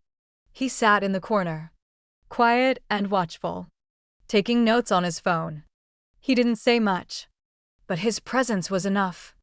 Chloe started a GoFundMe to help with my legal fees. Within 3 days, it had raised over $10,000. People I had never met were donating. People who had read my blog. People who had been bullied themselves. I believe you. Stay strong. Don't let him win. I read every comment. And every comment made me stronger. On the day before the hearing, I got a call from an unexpected number. Maya's mother. She said, her voice tight. I need to talk to you. About what? About Maya. About what happened. About the video. What about it? Mrs. Tanaka paused. Maya wants to recant her statement. She wants to tell the truth. About Derek. About the video.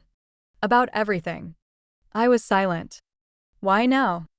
Because she's scared. Because Derek threatened her.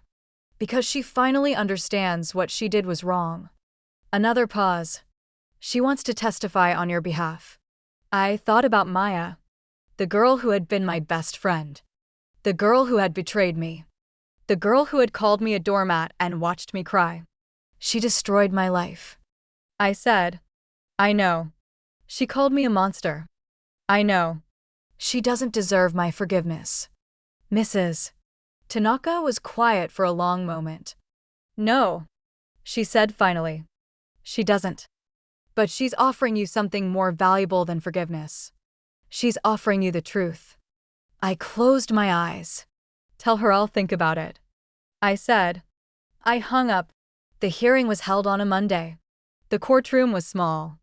The kind of place where people came to fight about money and property and broken promises. But today, it was packed. Reporters in the back row. Teachers from the school. Students who had taken the day off to watch. Derek was sitting at the defense table, flanked by his lawyers. His parents were in the front row, their faces tight with anger. He looked different than I remembered. Thinner. Paler. The arrogance was still there, buried under the surface. But something else was there too. Fear. He was afraid of me. Mrs. Patterson was at my side, her hand on my arm. "Ready?" she asked. "No," I said, "but let's do it anyway." The judge walked in. Everyone stood. The hearing began. Derek's lawyer spoke first. He argued that I had maliciously fabricated evidence to destroy Derek's reputation. He called me vindictive and unstable and obsessed. Mrs. Patterson listened without reacting. When it was her turn to speak, she stood up slowly. "Your Honor," she said, "the plaintiff's case rests on a single premise: that my client lied. But the evidence tells a different story." She held up the folder from Sam's father. "These are official school records, obtained from a former teacher. They document 3 years of academic dishonesty by Derek Callahan. 3 years of cheating. 3 years of warnings. 3 years of special treatment because his father was on the school board." Derek's lawyer objected. The judge overruled him. Mrs. Patterson continued. "We also have text messages, emails, and a recorded conversation in which Derek Callahan admits to manipulating and mocking my client. We have witness statements from over a dozen students who were bullied by Derek and his friends. And we have a sworn affidavit from Maya Tanaka, recanting her previous statements and confirming that Derek Callahan pressured her to lie." The room erupted. Derek's face went white. His mother started shouting. The judge banged his gavel. "Order! Order in the court!" When the room finally quieted, the judge turned to Derek's lawyer. "Does the plaintiff wish to respond?" Derek's lawyer looked at Derek. Derek looked at the floor. "No, Your Honor," the lawyer said. The judge nodded. "Then I'm dismissing this case with prejudice. The plaintiff's claims are without merit. Furthermore, I am granting Ms. Castellano's countersuit for intentional infliction of emotional distress. Damages will be determined at a later date." He banged his gavel. Case dismissed. The reporters mobbed me as I walked out of the courthouse. Umlee, how do you feel? Are you glad the case was dismissed? What's next for you?" I stopped walking. I looked at the cameras, at the reporters, at the crowd of people who had come to watch me fall and were now watching me rise. "I feel," I said, "like I finally told the truth." I walked away. Sam was waiting for me by the car. "You did it," he said. "We did it." He smiled. "What now?" I looked at the sky. It was blue and clear and endless. "Now," I said, "we watched the sunrise." That night, I went back to the lake house. Alone. The dock was empty. The water was still. The stars were bright. I sat down at the edge and looked out at the horizon. My phone buzzed. A text from Maya. I testified because it was the right thing to do. Not because I expect you to forgive me. I just wanted you to know that I'm trying to be better. I hope you are too. I read the message twice. Then I typed back, "I'm trying." I put down my phone and looked at the stars. The sunrise was still hours away. But I could wait. I had been waiting my whole life. And finally, the sun was starting to rise. I didn't sleep that night. Not because I couldn't. Because I didn't want to. The sky was too beautiful. The water was too still. The stars were too bright. And somewhere, in just a few hours, the sun was going to rise over the hills and paint the world in colors I had never appreciated until now.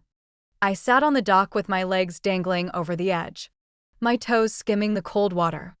The sunrise charm was on my wrist, catching the starlight.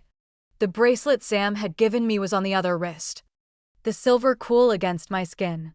2 charms. 2 reminders. One of where I had been. One of where I was going. My phone was off. I had turned it off after Maya's text and hadn't turned it back on. I didn't want to know what people were saying. I didn't want to see the headlines or the comments or the hot takes. For a few hours, I just wanted to exist. The lake house was dark behind me. Sam's family wasn't coming back until next week. The place was mine, borrowed and temporary, but mine nonetheless. I thought about everything that had happened in the past month. The parking lot, Derek's voice, Maya's laugh, the hotel, Mrs. Hendricks, the cancellation, the rumors, the flyers, the anonymous emails, the blog, the lawsuit, the hearing, and now, this. Silence. Peace. The kind of quiet that came after a storm. When the world was still and clean and waiting for something new to grow. I closed my eyes and listened to the water lap against the dock. The sun started to rise at 5:47 a.m. I had been watching for hours, tracking the slow lightening of the sky, the way the stars faded one by one. First the horizon turned gray, then pink, then gold. The clouds caught fire. The water turned to glass. And then, slowly, the sun appeared. A sliver at first, then a half circle, then a full, blazing orb that turned the world into something magical. I stood up. The dock creaked under my feet. The air was cold and clean. And for the first time in my life, I felt like I was exactly where I was supposed to be. My phone buzzed at 6:15 a.m. I had turned it back on without thinking, my fingers moving on autopilot. The screen was flooded with messages, dozens of them, from people I knew and people I didn't. I scrolled through them slowly. Chloe, thinking of you this morning. Hope you're watching the sunrise somewhere beautiful. Jessica, you're a hero. Umley, don't ever forget that. Brooke, I'm at the beach with my family. The sunrise is amazing. I wish you were here. Marcus, thank you for everything you did. You gave me the courage to come out to my parents. They hugged me. I cried. We're okay now. Priya, I made a new playlist. It's called Songs for Thriving. I'll send you the link. And then, at the bottom of the list, a message from Sam. Look behind you. I turned. Sam was standing at the edge of the dock, holding 2 cups of coffee. His hair was messy. His eyes were tired. But he was smiling. I didn't hear you drive up. I said. I parked on the road. Didn't want to wake you. I wasn't sleeping. I know. He walked toward me and handed me a cup. You never sleep. I took the coffee. The warmth seeped through the paper and into my hands. What are you doing here? I asked. I wanted to watch the sunrise with you. The sunrise is almost over. The best part is the last 5 minutes. He sat down on the dock and patted the space beside him. Sit. I sat. We watched the sun climb higher. Neither of us spoke. There was nothing left to say. The graduation ceremony was held at 2 p.m. I had thought about not going. After everything that had happened, showing up to that stadium felt like walking into a battlefield. But Mrs. Patterson had encouraged me to attend. You earned this, she had said. Don't let them take it from you. So I went. I wore a white dress under my cap and gown. My mother had bought it for me months ago, before everything fell apart. It was the first time she had spoken to me in days. You look beautiful, she said as I walked out the door. Thank you. Mom, I'm proud of you. I stopped. I know things have been hard, she continued. I know I haven't been there for you the way I should have been. But I want you to know that I see you now. I see everything you've done. And I'm proud of you. My eyes filled with tears. Mom, I love you. Umley. She pulled me into a hug. I've always loved you. I just forgot to show it. I hugged her back. And for a moment, everything was okay. The stadium was packed. Families filled the bleachers. Students filled the field. The band played. The flags waved. The sun beat down on everything. hot and bright and unforgiving. I found my seat in the third row, between Chloe and Marcus. Sam was on the other side of the aisle, 2 rows behind me. "Are you nervous?" Chloe whispered. "No," I said. "Are you?" "Terrified." "Same thing." She laughed. The principal walked to the podium. Mr. Thompson looked different than he had at the assembly. Lighter. Less burdened. The investigation was over. The school board had issued a report. Changes were being made. He cleared his throat. "Welcome, families and friends, to the Lincoln High School graduation ceremony." The crowd cheered. I stopped listening. I had heard this speech before. In my head. 100 times. The words didn't matter. What mattered was the feeling. The finality. The door closing behind me. Chloe's hand found mine. I squeezed it. They called the names in alphabetical order. It took forever. Over 300 students, each one walking across the stage, shaking hands, accepting a diploma that represented 4 years of work and pain and growth. I watched them all. Some of them smiled. Some of them cried. Some of them ran across the stage like they couldn't wait to be done. And some of them looked at me as they walked past. Not with judgment. Not with suspicion. With respect. I had earned that. Not by being nice. Not by being invisible. By standing up. By telling the truth. By refusing to be a victim anymore. Umli Castellano. The crowd erupted. Not just polite applause. Real cheering. People were standing. Whistling. Shouting my name. I walked across the stage. Mr. Thompson handed me my diploma. "Congratulations," he said. "Thank you," I said. He leaned closer. "I'm sorry," he whispered. "For everything." I looked at him. "Just do better," I said. And I walked off the stage. After the ceremony, I found Sam by the flagpole. "Valedictorian's speech was good," he said. "I wasn't valedictorian. You should have been. Grades don't matter anymore." I leaned against the flagpole. None of this matters anymore. What matters? I looked at the sky. The sunrise. I said. The people who showed up. The ones who believed me when no one else did. Sam nodded. "What now?" he asked. I had been asking myself that question for weeks. What now? What now? What now? The answer had changed over time. First, it had been revenge. Then survival. Then healing. Now, standing in the middle of a field full of people who had finally seen me, I knew the answer. Now, I said, I live. The party was at Chloe's house. Not a big party. Not the kind of party Derek would have thrown. Just a small gathering of people who had been through something together and wanted to celebrate making it out the other side. There was music.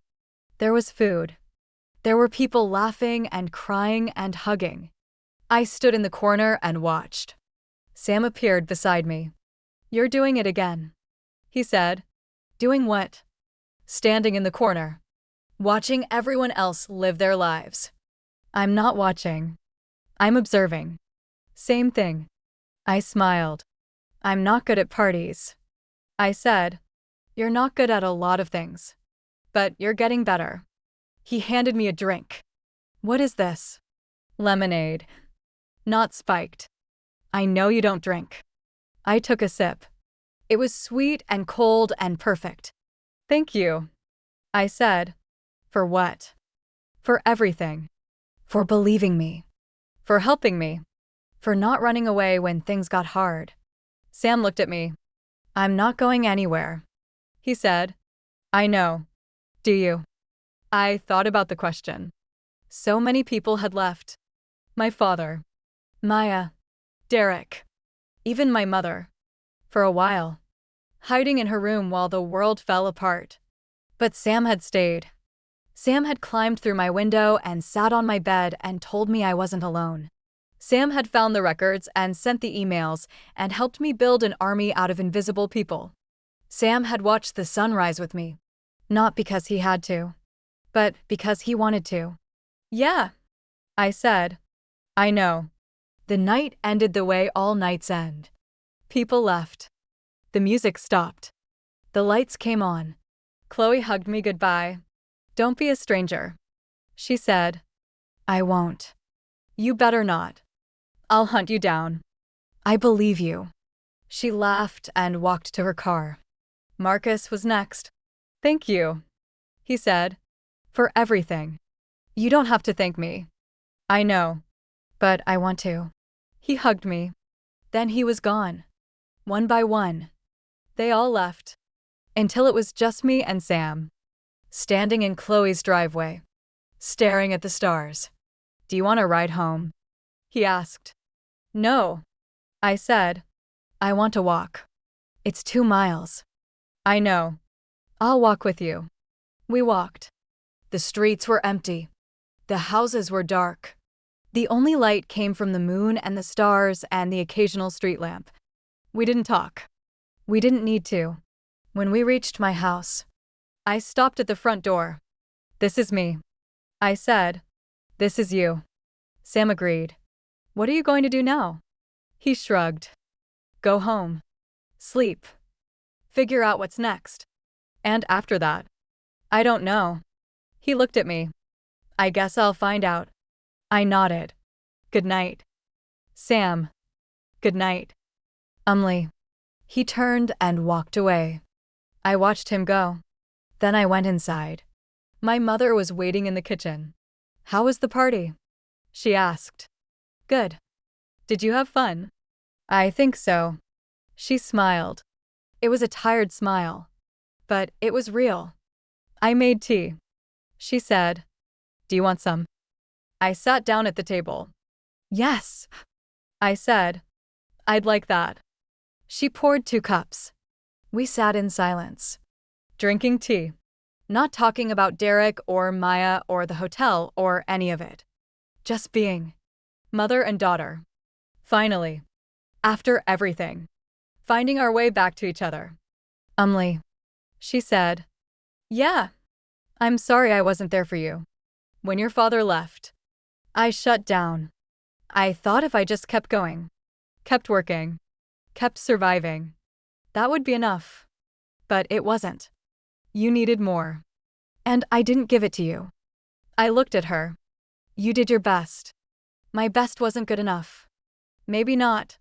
I set down my cup, but it's not too late to do better.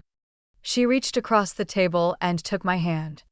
I love you, she said. I love you too. Mom. We finished our tea. Then I went to bed. And for the first time in months, I slept without dreaming. The next morning, I woke up to a text from an unknown number. This is Mrs. Hendricks, from the Thornton Hotel. I heard about the court case. I wanted to say that I'm proud of you. You're welcome back anytime. The sunrise is beautiful from our beach. I smiled. Thank you, Mrs. Hendricks. I might take you up on that. I hope you do. I put down my phone and looked out the window. The sun was rising over the hills. Golden and pink and purple. Beautiful. I walked to my dresser and opened the top drawer. Inside was the sunrise charm, the cheap one from the souvenir shop. The one I had bought for myself before everything changed. I picked it up. The metal was warm. The paint was chipped. But it was mine. I put it on the bracelet next to the one Sam had given me. 2 sunrises. 2 reminders. One of where I had been. One of where I was going. And both of them beautiful. The last week of summer was the hardest. Not because anything bad happened. Because nothing happened. The chaos was over. The drama was done. And I was left with silence and time and the terrifying task of figuring out who I was without a war to fight. I spent a lot of time at the lake house. Sam's parents had given me a key. They said I was welcome anytime. I think they understood that the water and the trees and the quiet were exactly what I needed. I swam. I read. I wrote in a journal. I watched the sun set and rise and set again. And slowly, day by day, I started to heal. Derek's trial was scheduled for October. His parents had hired a new lawyer, someone expensive from the city. But Mrs. Patterson wasn't worried. "He's going to prison," she said. "It's just a matter of how long." I didn't care about the length. I just wanted it to be over. Maya had moved to a different state. Her parents had sold their house and left in the middle of the night. Someone said she was in therapy. Someone else said she had changed her name. I didn't know which rumor was true. I didn't care. Some people weren't meant to stay in your life. They were meant to teach you something and leave. Maya had taught me that trust was fragile. Derek had taught me that kindness wasn't weakness. And I had taught myself that I was stronger than I ever knew. Sam came to the lake house on the last day of summer. "You're leaving tomorrow," he said. "I'm leaving tomorrow. Stanford. Stanford." He sat down on the dock beside me. "Are you scared?" "Terrified." "Good." He nodded. "Being scared means you're paying attention." I looked at him. "What about you? What are you doing?" "I got into Oregon State. Architecture program. It's not Stanford, but it's close to home. Close to home is good. Close to home is safe." He shrugged. "I've had enough excitement for one lifetime." We sat in silence. The sun was setting. The water was gold. "I'm going to miss you," I said. "I'm going to miss you too. It's not going to be the same without you." "No," he agreed. "It's not." We watched the sun disappear behind the hills. Then Sam stood up. "I have something for you," he said. "What?" He reached into his pocket and pulled out a small box. "Another bracelet." "Not a bracelet." He handed me the box. "Open it." I opened it. Inside was a key. "To the lake house," Sam said. "So you always have somewhere to come back to." I stared at the key. "Sam, you're not the only one who learned how to stop being invisible," he said. "You taught me that. You showed me that standing up for yourself isn't selfish. It's survival." My eyes filled with tears. "I don't know what to say. Say you'll come back." "I'll come back." "Say you won't forget." "I won't forget." "Say you'll be happy." I looked at him. "I'll try," I said. He smiled. "That's enough." The next morning, my mother drove me to the airport. We didn't talk much. There wasn't much left to say. We had said everything in the weeks since graduation. The apologies. The promises. The tentative steps toward something new. "I'm proud of you," she said as we pulled up to the departures curb. "I know. I mean it. I know you do." She hugged me. Tight and long and warm. "Call me when you land." "I will." And "Yeah. Be happy." I picked up my bag and walked into the terminal. I didn't look back. The plane took off at 11 a.m. I had a window seat. The clouds were below me. White and fluffy and endless. The sky was blue. The sun was bright. I thought about everything that had brought me here. The parking lot. The hotel. The rumors. The blog. The lawsuit. The hearing. The sunrise. All of it leading to this moment. This plane. This new life. I pulled out the sunrise charm and held it in my palm. It was warm. It was mine. And it was time to let go. The plane landed at 2 p.m. Stanford was everything I had imagined and nothing like I had expected. The buildings were old and beautiful. The trees were green. The students were everywhere, laughing and talking and carrying books. I was one of them now. Not the invisible girl. Not the victim. Not the hero. Just Emily. A girl with a past and a future and a second chance. I found my dorm room. Small. Shared. A window that faced the courtyard. I unpacked my bags. I made my bed. I sat down at the desk and looked out the window. The sun was setting. Golden and pink and purple. Beautiful. My phone buzzed. A text from Sam. Made it. Made it. How is it? Different. Good different or bad different? Good different. Good. I put down my phone. The sun disappeared behind the buildings. The stars came out. And somewhere, across the country, the lake house was waiting. But I wasn't ready to go back. Not yet. There was too much to see. Too much to do. Too much to become. I looked at the sunrise charm on my wrist. 2 sunrises. 2 reminders. One of where I had been. One of where I was going. And both of them leading here. To this room. This desk. This window. To the beginning of everything. Epilogue. 1 year later, I didn't go home for winter break. Not because I didn't want to. Because I couldn't. The trial was scheduled for December. And Mrs. Patterson needed me to be there. Derek Callahan was found guilty on all counts. Academic fraud. Vandalism. Trespassing. Harassment. The judge sentenced him to 18 months in county jail, followed by 3 years of probation. His scholarships were permanently revoked. His college acceptances were rescinded. His parents filed an appeal. It was denied. I didn't feel satisfied. I didn't feel vindicated. I just felt tired. But when I walked out of the courthouse, into the cold December air, I saw something that made me smile. A crowd of people. Not reporters. Not gawkers. Students. Chloe and Marcus and Jessica and Brooke. Priya and a dozen others. People who had been invisible once. Just like me. And Sam. Standing at the front. Holding a sign. Team Umley. I walked toward him. You came. I said. Of course I came. It's December. It's freezing. I don't care. He pulled me into a hug. We stood there for a long time, holding each other, not saying anything. Then Chloe started cheering, and everyone joined in. The sound echoed off the courthouse walls, loud and joyful and free.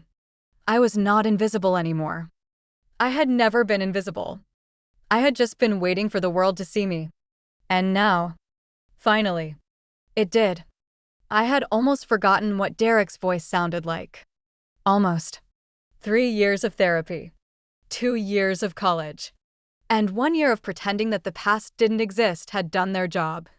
I didn't flinch when someone raised their voice.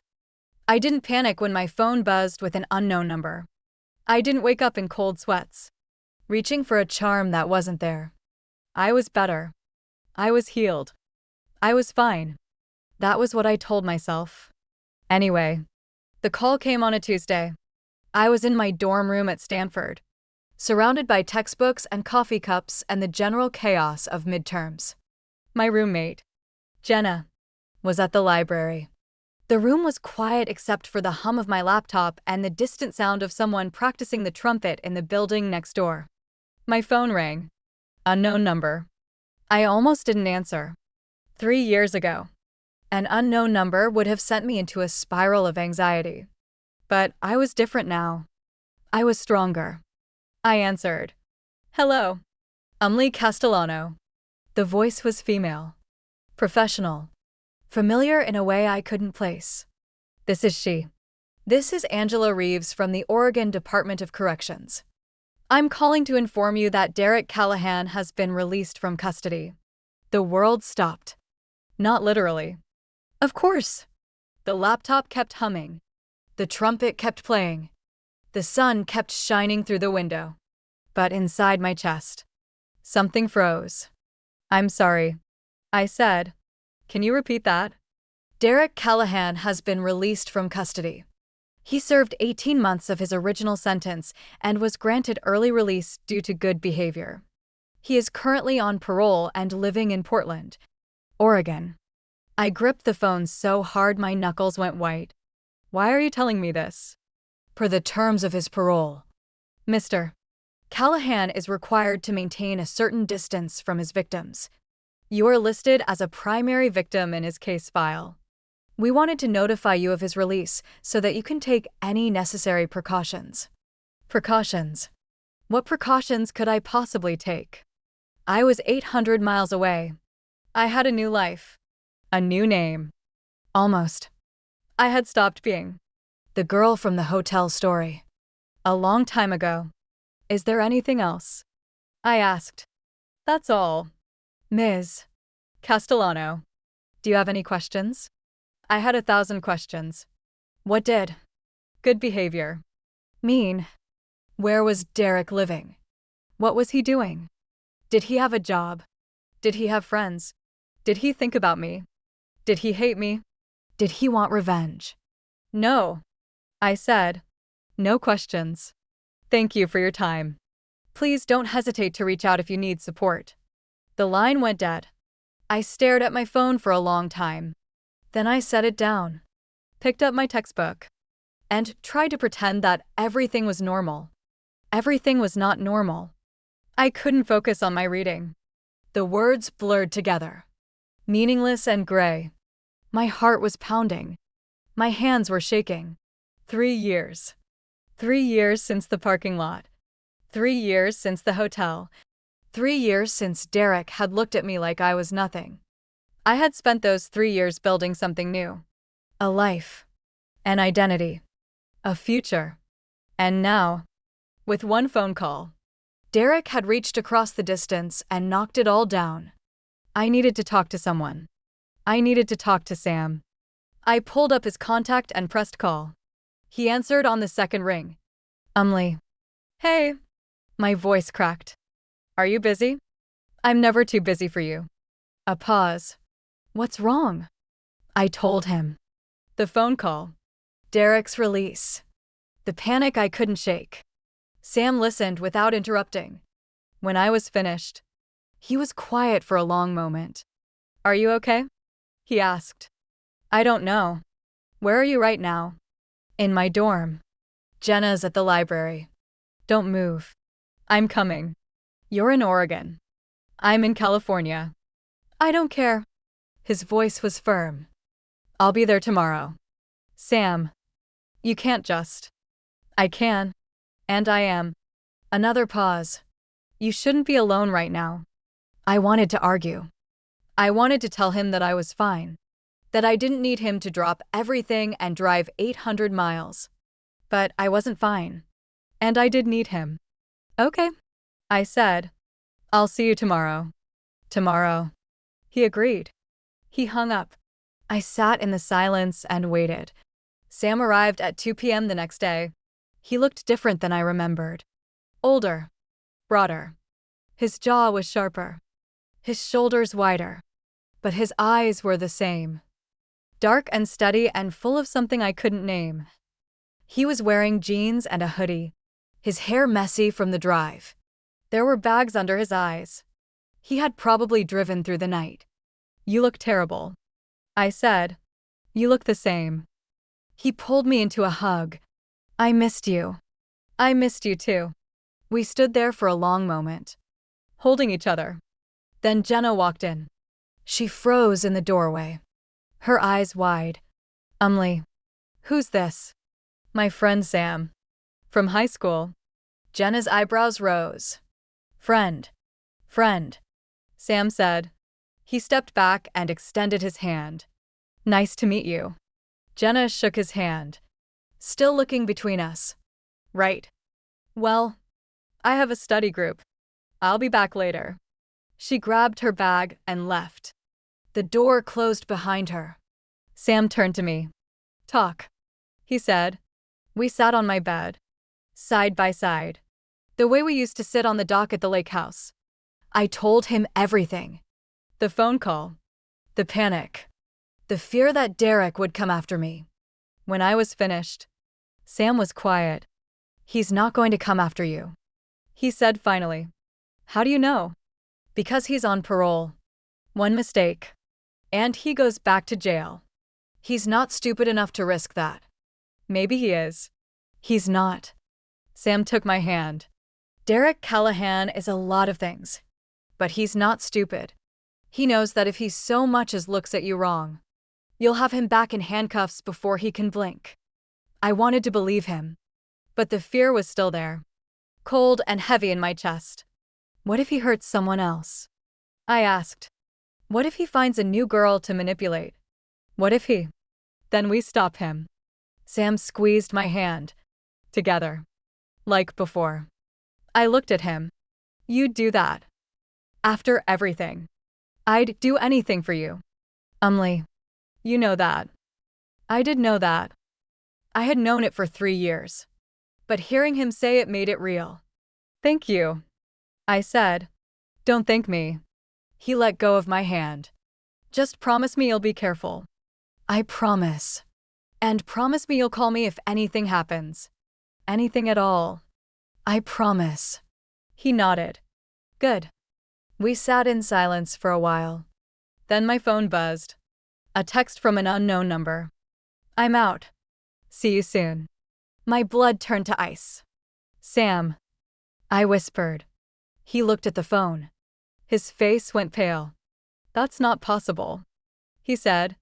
How did he get your number? I don't know. Listen to me. Sam grabbed my shoulders. You need to call the police. Right now. I stared at the message. See you soon. Derek was coming. And there was nothing I could do to stop him. The police arrived within the hour. 2 officers. A man and a woman. Both in uniform. Both with expressions that said they had seen this 100 times before. Ms. Castellano. The female officer said. Can you tell us what happened? I showed them the text. They took my phone. They made notes. They asked questions. When had I last spoken to Derek? Had he contacted me before? Did I have any reason to believe he was in the area? I answered as best I could. He's on parole. The male officer said. He's not supposed to be contacting you. This is a violation. What does that mean? It means we can issue a warrant. Bring him in for questioning. And then he goes back to jail. The officer looked at me. But we need evidence. One text isn't enough. We need to prove that he sent it. The number is unknown. We can trace it. I nodded. Do it. I said. The next week was a blur. The police traced the text to a burner phone purchased at a convenience store in Portland. No cameras. No fingerprints. No way to prove Derek had been the one to buy it. Without proof. They couldn't arrest him. They could warn him. They could watch him. But they couldn't stop him. He's testing you. Sam said. We were sitting in a coffee shop near campus. The same one where we had spent countless hours during my first year. He wants to see how you'll react. What should I do? Nothing. Sam leaned forward. He wants a reaction. Don't give him one. That's your advice. Do nothing. My advice is to live your life. Don't let him win. I wanted to believe that was possible. But every time my phone buzzed, my heart stopped. Every time I walked to class, I looked over my shoulder. Every time I saw a tall figure with dark hair, I froze. Derek wasn't here. But he was in my head. And that was almost worse. The second text came on a Sunday. I was in my room, studying for a final. Jenna was asleep in her bed, her breathing soft and even. My phone buzzed. I know where you live. I stared at the screen. Then I called Sam. He sent another one. What does it say? I told him. Sam was quiet for a long moment. I'm coming back, he said. Sam, you can't keep driving down here every time. Yes, I can. His voice was hard. I'm not going to let him do this to you. Not again. Sam, I'll be there tomorrow. He hung up. I sat in the dark, staring at my phone. I know where you live. Derek knew where I lived. Derek knew where I slept. Derek knew where to find me. For the first time in 3 years, I felt like that girl in the parking lot again. Small, scared, alone. But I wasn't alone. Not anymore. Sam arrived the next day. This time, he didn't come alone. Chloe was with him. She stepped out of the car. Her hair shorter than I remembered. Her face older, but still familiar. She said. Chloe, I came as soon as Sam called. She hugged me. You're not doing this alone. Behind her, the car door opened again. Marcus stepped out. Then Jessica. Then Brooke. Then Priya. One by one, they emerged from the car, each face more familiar than the last. What is this? I asked. Your army. Sam said. You built it once. You can build it again.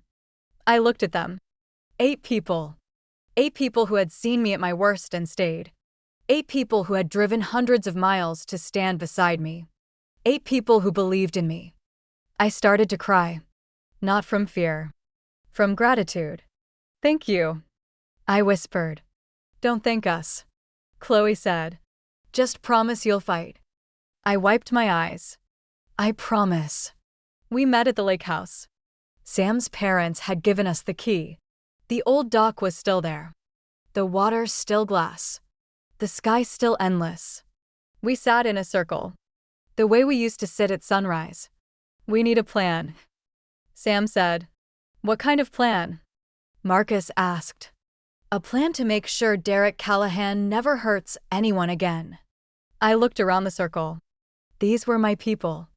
My friends. My family. And together, we were going to end this. The plan came together over the next 3 days. Chloe handled research. She found Derek's parole officer. His address. His job.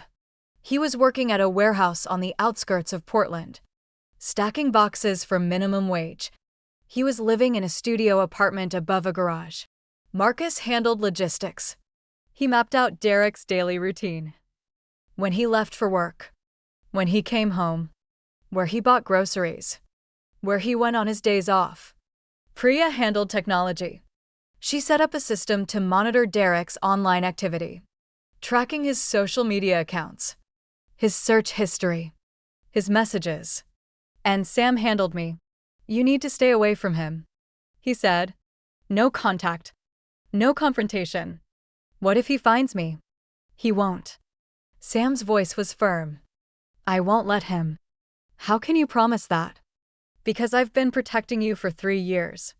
He took my hands. I'm not going to stop now. I looked at him.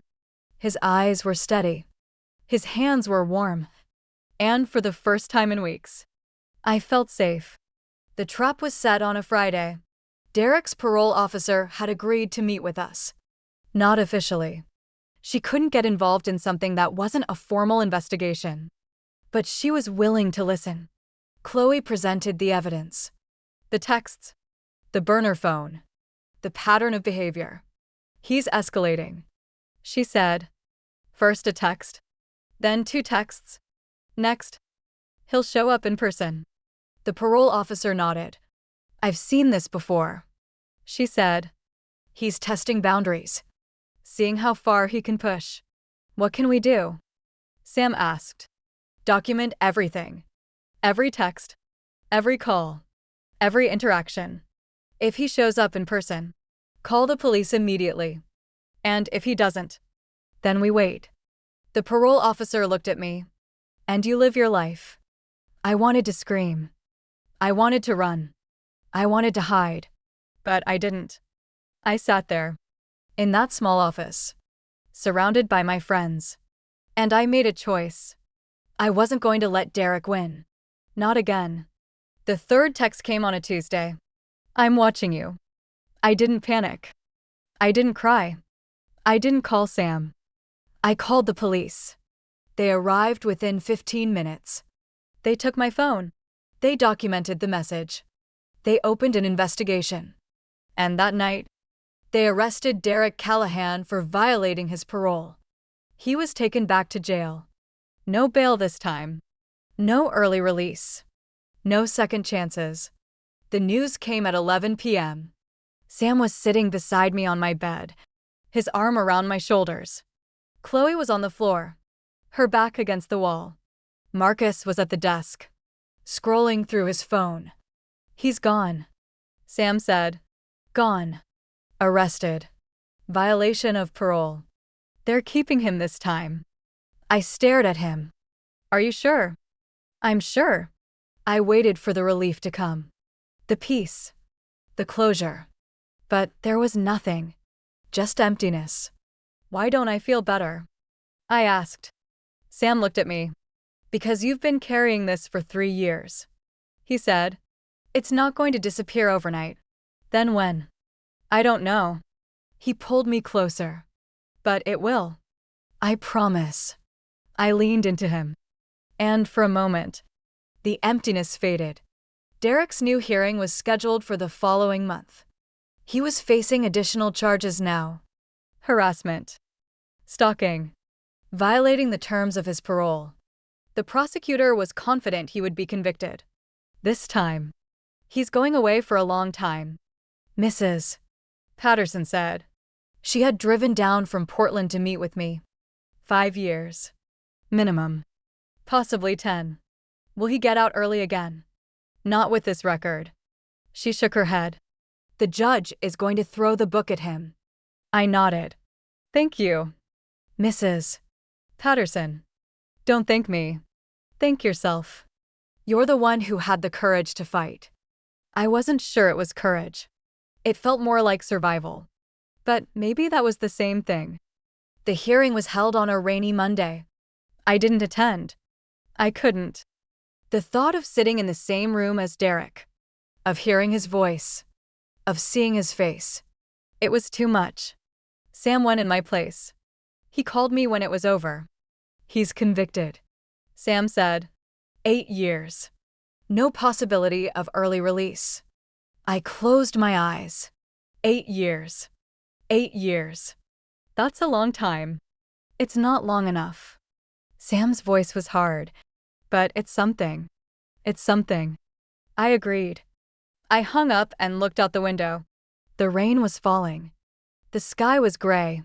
But somewhere, behind the clouds, the sun was still there. Waiting.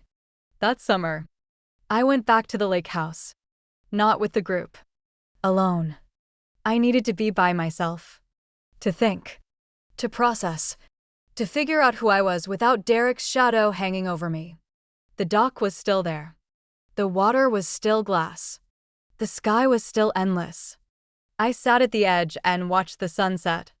My phone buzzed. A text from Sam. Thinking of you. Thinking of you too. Are you okay? Getting there. That's all I ask. I put down my phone and looked at the horizon. The sun was gone now. The stars were coming out.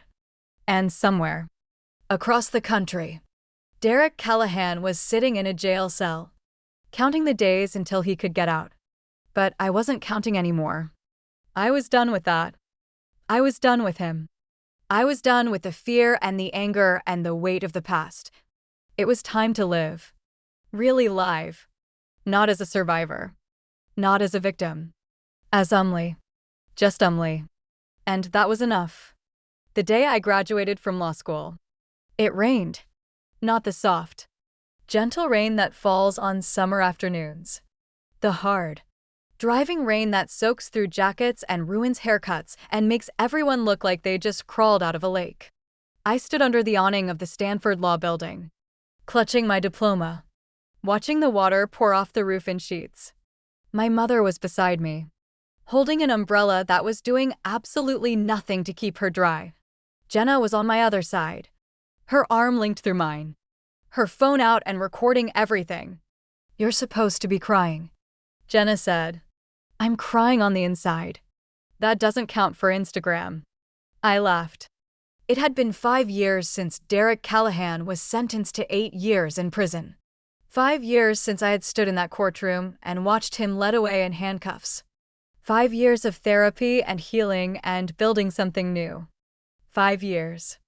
And I was finally free. Umley. Chloe's voice cut through the rain.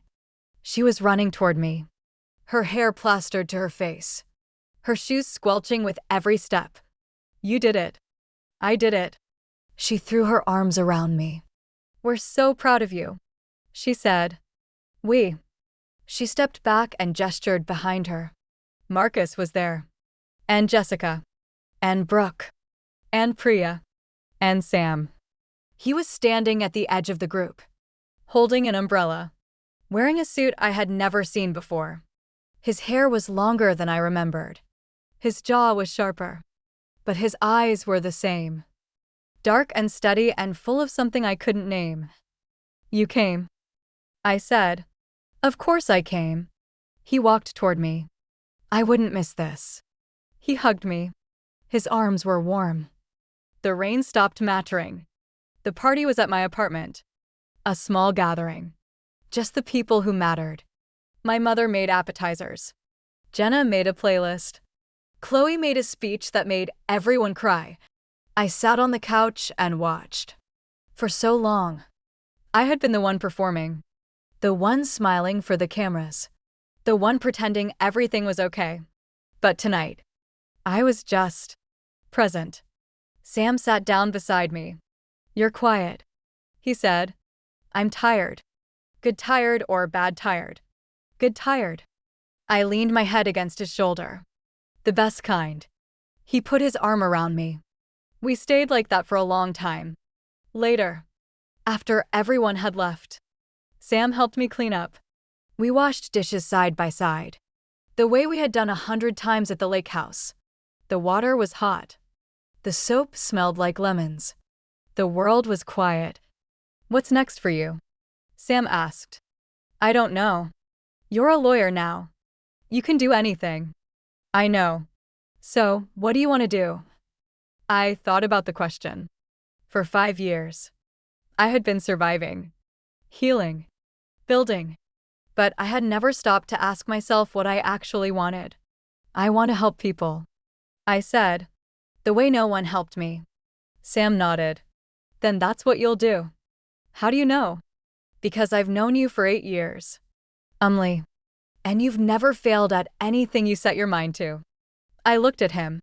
His hands were wet. His sleeves were rolled up. There was a smudge of soap on his cheek. "Sam," I said. "Yeah. Thank you. For everything." He smiled. "Same thing I always say.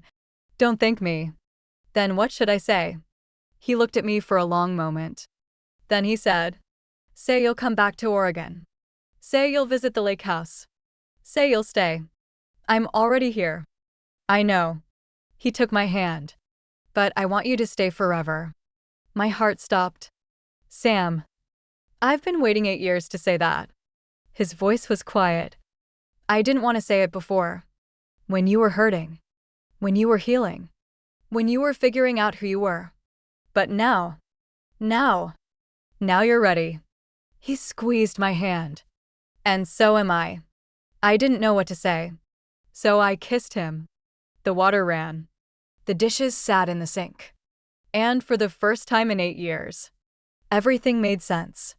The next morning, I woke up in Sam's arms.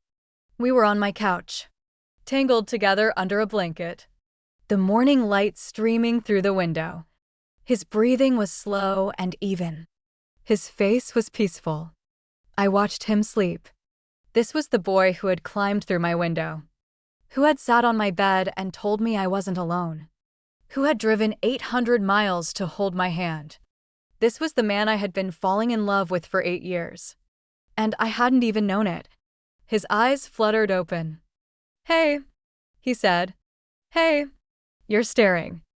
"I'm admiring." "Same thing." I smiled. "Good morning." I said. "Good morning." We lay there for a while. Not talking.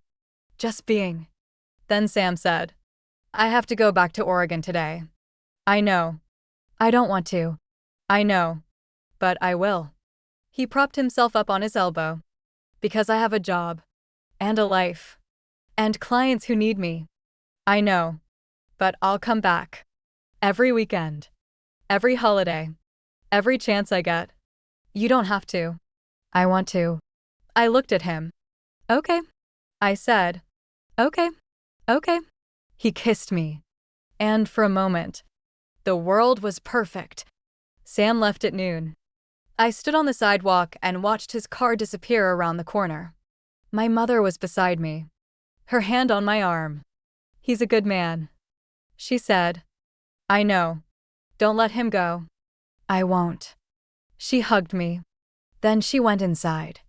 I stood there for a long time, watching the empty street, feeling the sun on my face. For the first time in my life, I wasn't afraid of what came next. The job offer came 3 weeks later. A legal aid clinic in Portland, helping victims of domestic violence and stalking. The pay was terrible. The hours were long. The work was hard. But it was exactly what I wanted. I accepted before they finished the sentence. My mother cried when I told her, "You're moving back to Oregon." "I'm moving back to Oregon." "What about your life here?" "Your friends. Your apartment." "My life is wherever I make it." I hugged her. "And right now, I want to make it close to you." She cried harder. I cried too. But they were good tears. The best kind. The move took 2 weeks. I packed my apartment. I said goodbye to Jenna. I drove north with a car full of boxes and a heart full of hope. Sam was waiting for me at the lake house. He had cleaned the place, stocked the fridge, made the bed. "You didn't have to do all this." I said. "I wanted to." We stood on the dock. The sun was setting. The water was gold. "Welcome home," Sam said. "Home," I repeated. The word felt strange on my tongue, but it felt right. The first day at the clinic was overwhelming. My supervisor, a woman named Diane, was kind but firm. She had been doing this work for 20 years. She had seen everything. "You're going to hear things that will break your heart," she said. "You're going to meet people who have been through things you can't imagine. And you're going to want to save them." Is that bad? It's not bad. But it's not possible. She looked at me. "You can't save anyone. You can only give them the tools to save themselves." I thought about Mrs. Patterson, about the way she had given me the tools to fight Derek. "I understand," I said. "I hope you do." Diane handed me a file. "Your first client.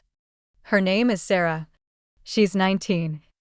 Her ex-boyfriend has been stalking her for 6 months." I opened the file. Sarah's face stared up at me. She looked terrified.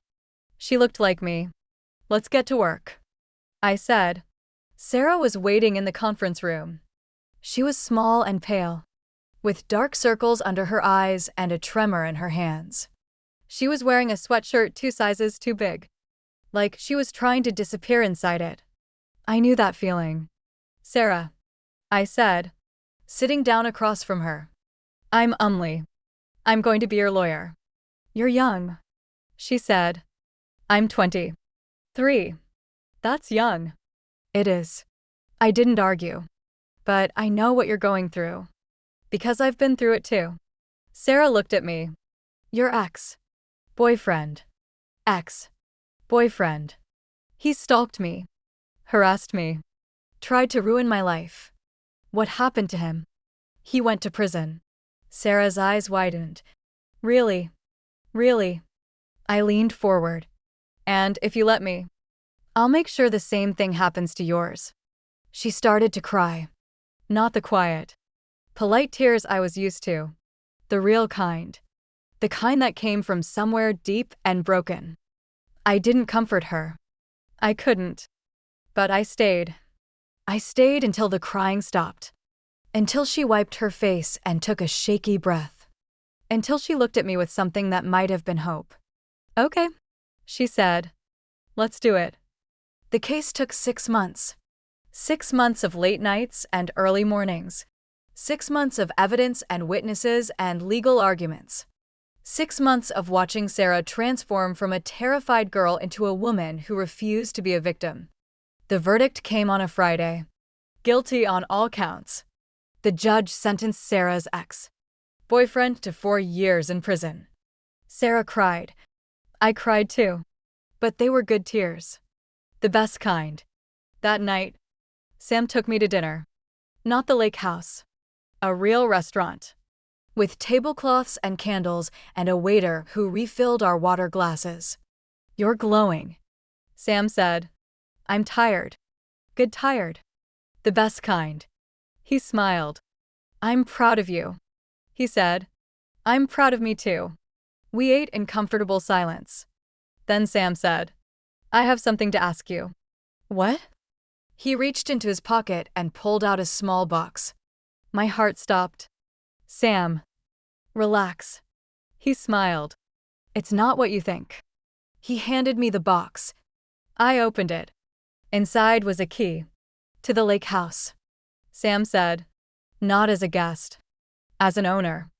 I stared at him. What? My parents are moving to Florida. They want to sell the lake house. I told them I'd buy it, but I can't afford it on my own. He took my hand. So I'm asking you to buy it with me. Sam, you don't have to answer now. You can think about it. But I wanted you to know that I want a future with you. A real future. With a house and a dock and sunrises. I looked at the key. Then I looked at Sam. Yes. I said, yes. Yes. I'll buy the lake house with you. He kissed me. The waiter pretended not to notice. I didn't care. The lake house became ours on a Tuesday. We signed the papers at a small law office in Portland. The same office where Mrs. Patterson had once defended me. She was retired now. But she came to the signing anyway. Just to watch. You've come a long way, she said. You helped.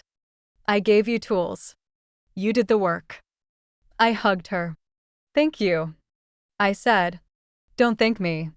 She smiled. Just do the same for someone else. I will. I know. She walked away. Sam took my hand. Ready to go home? He asked. Ready. We drove to the lake house. The sun was setting. The water was gold. And for the first time in my life, I was exactly where I was supposed to be. The years passed. Sarah became my first hire. She had decided to go to law school, inspired by our work together. She was fierce and brilliant and reminded me of myself. Chloe got married. Marcus came out to his parents again. This time, they hugged him. Jessica and Brooke started a business together. A small bakery that sold the best scones in Portland. Priya moved to New York. She sent postcards. I kept every one. And Sam. Sam was there. Every morning. Every night. Every sunrise. He was the constant I had never known I needed. Derek's parole hearing came when I was 26. He had served 6 years of his 8-year sentence. His lawyers were arguing for early release. I didn't attend the hearing.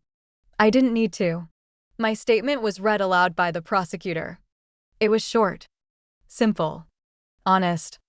Derek Callahan took something from me that I will never get back. But I have built a life without him. A good life. A happy life. I am not afraid of him anymore. I am not angry at him anymore. I am nothing to him. And he is nothing to me. The parole board denied his request. He would serve the full 8 years. I felt nothing.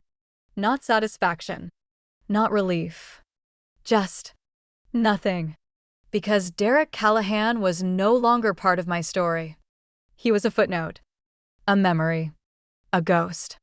And I was done being haunted. The proposal came on a Sunday.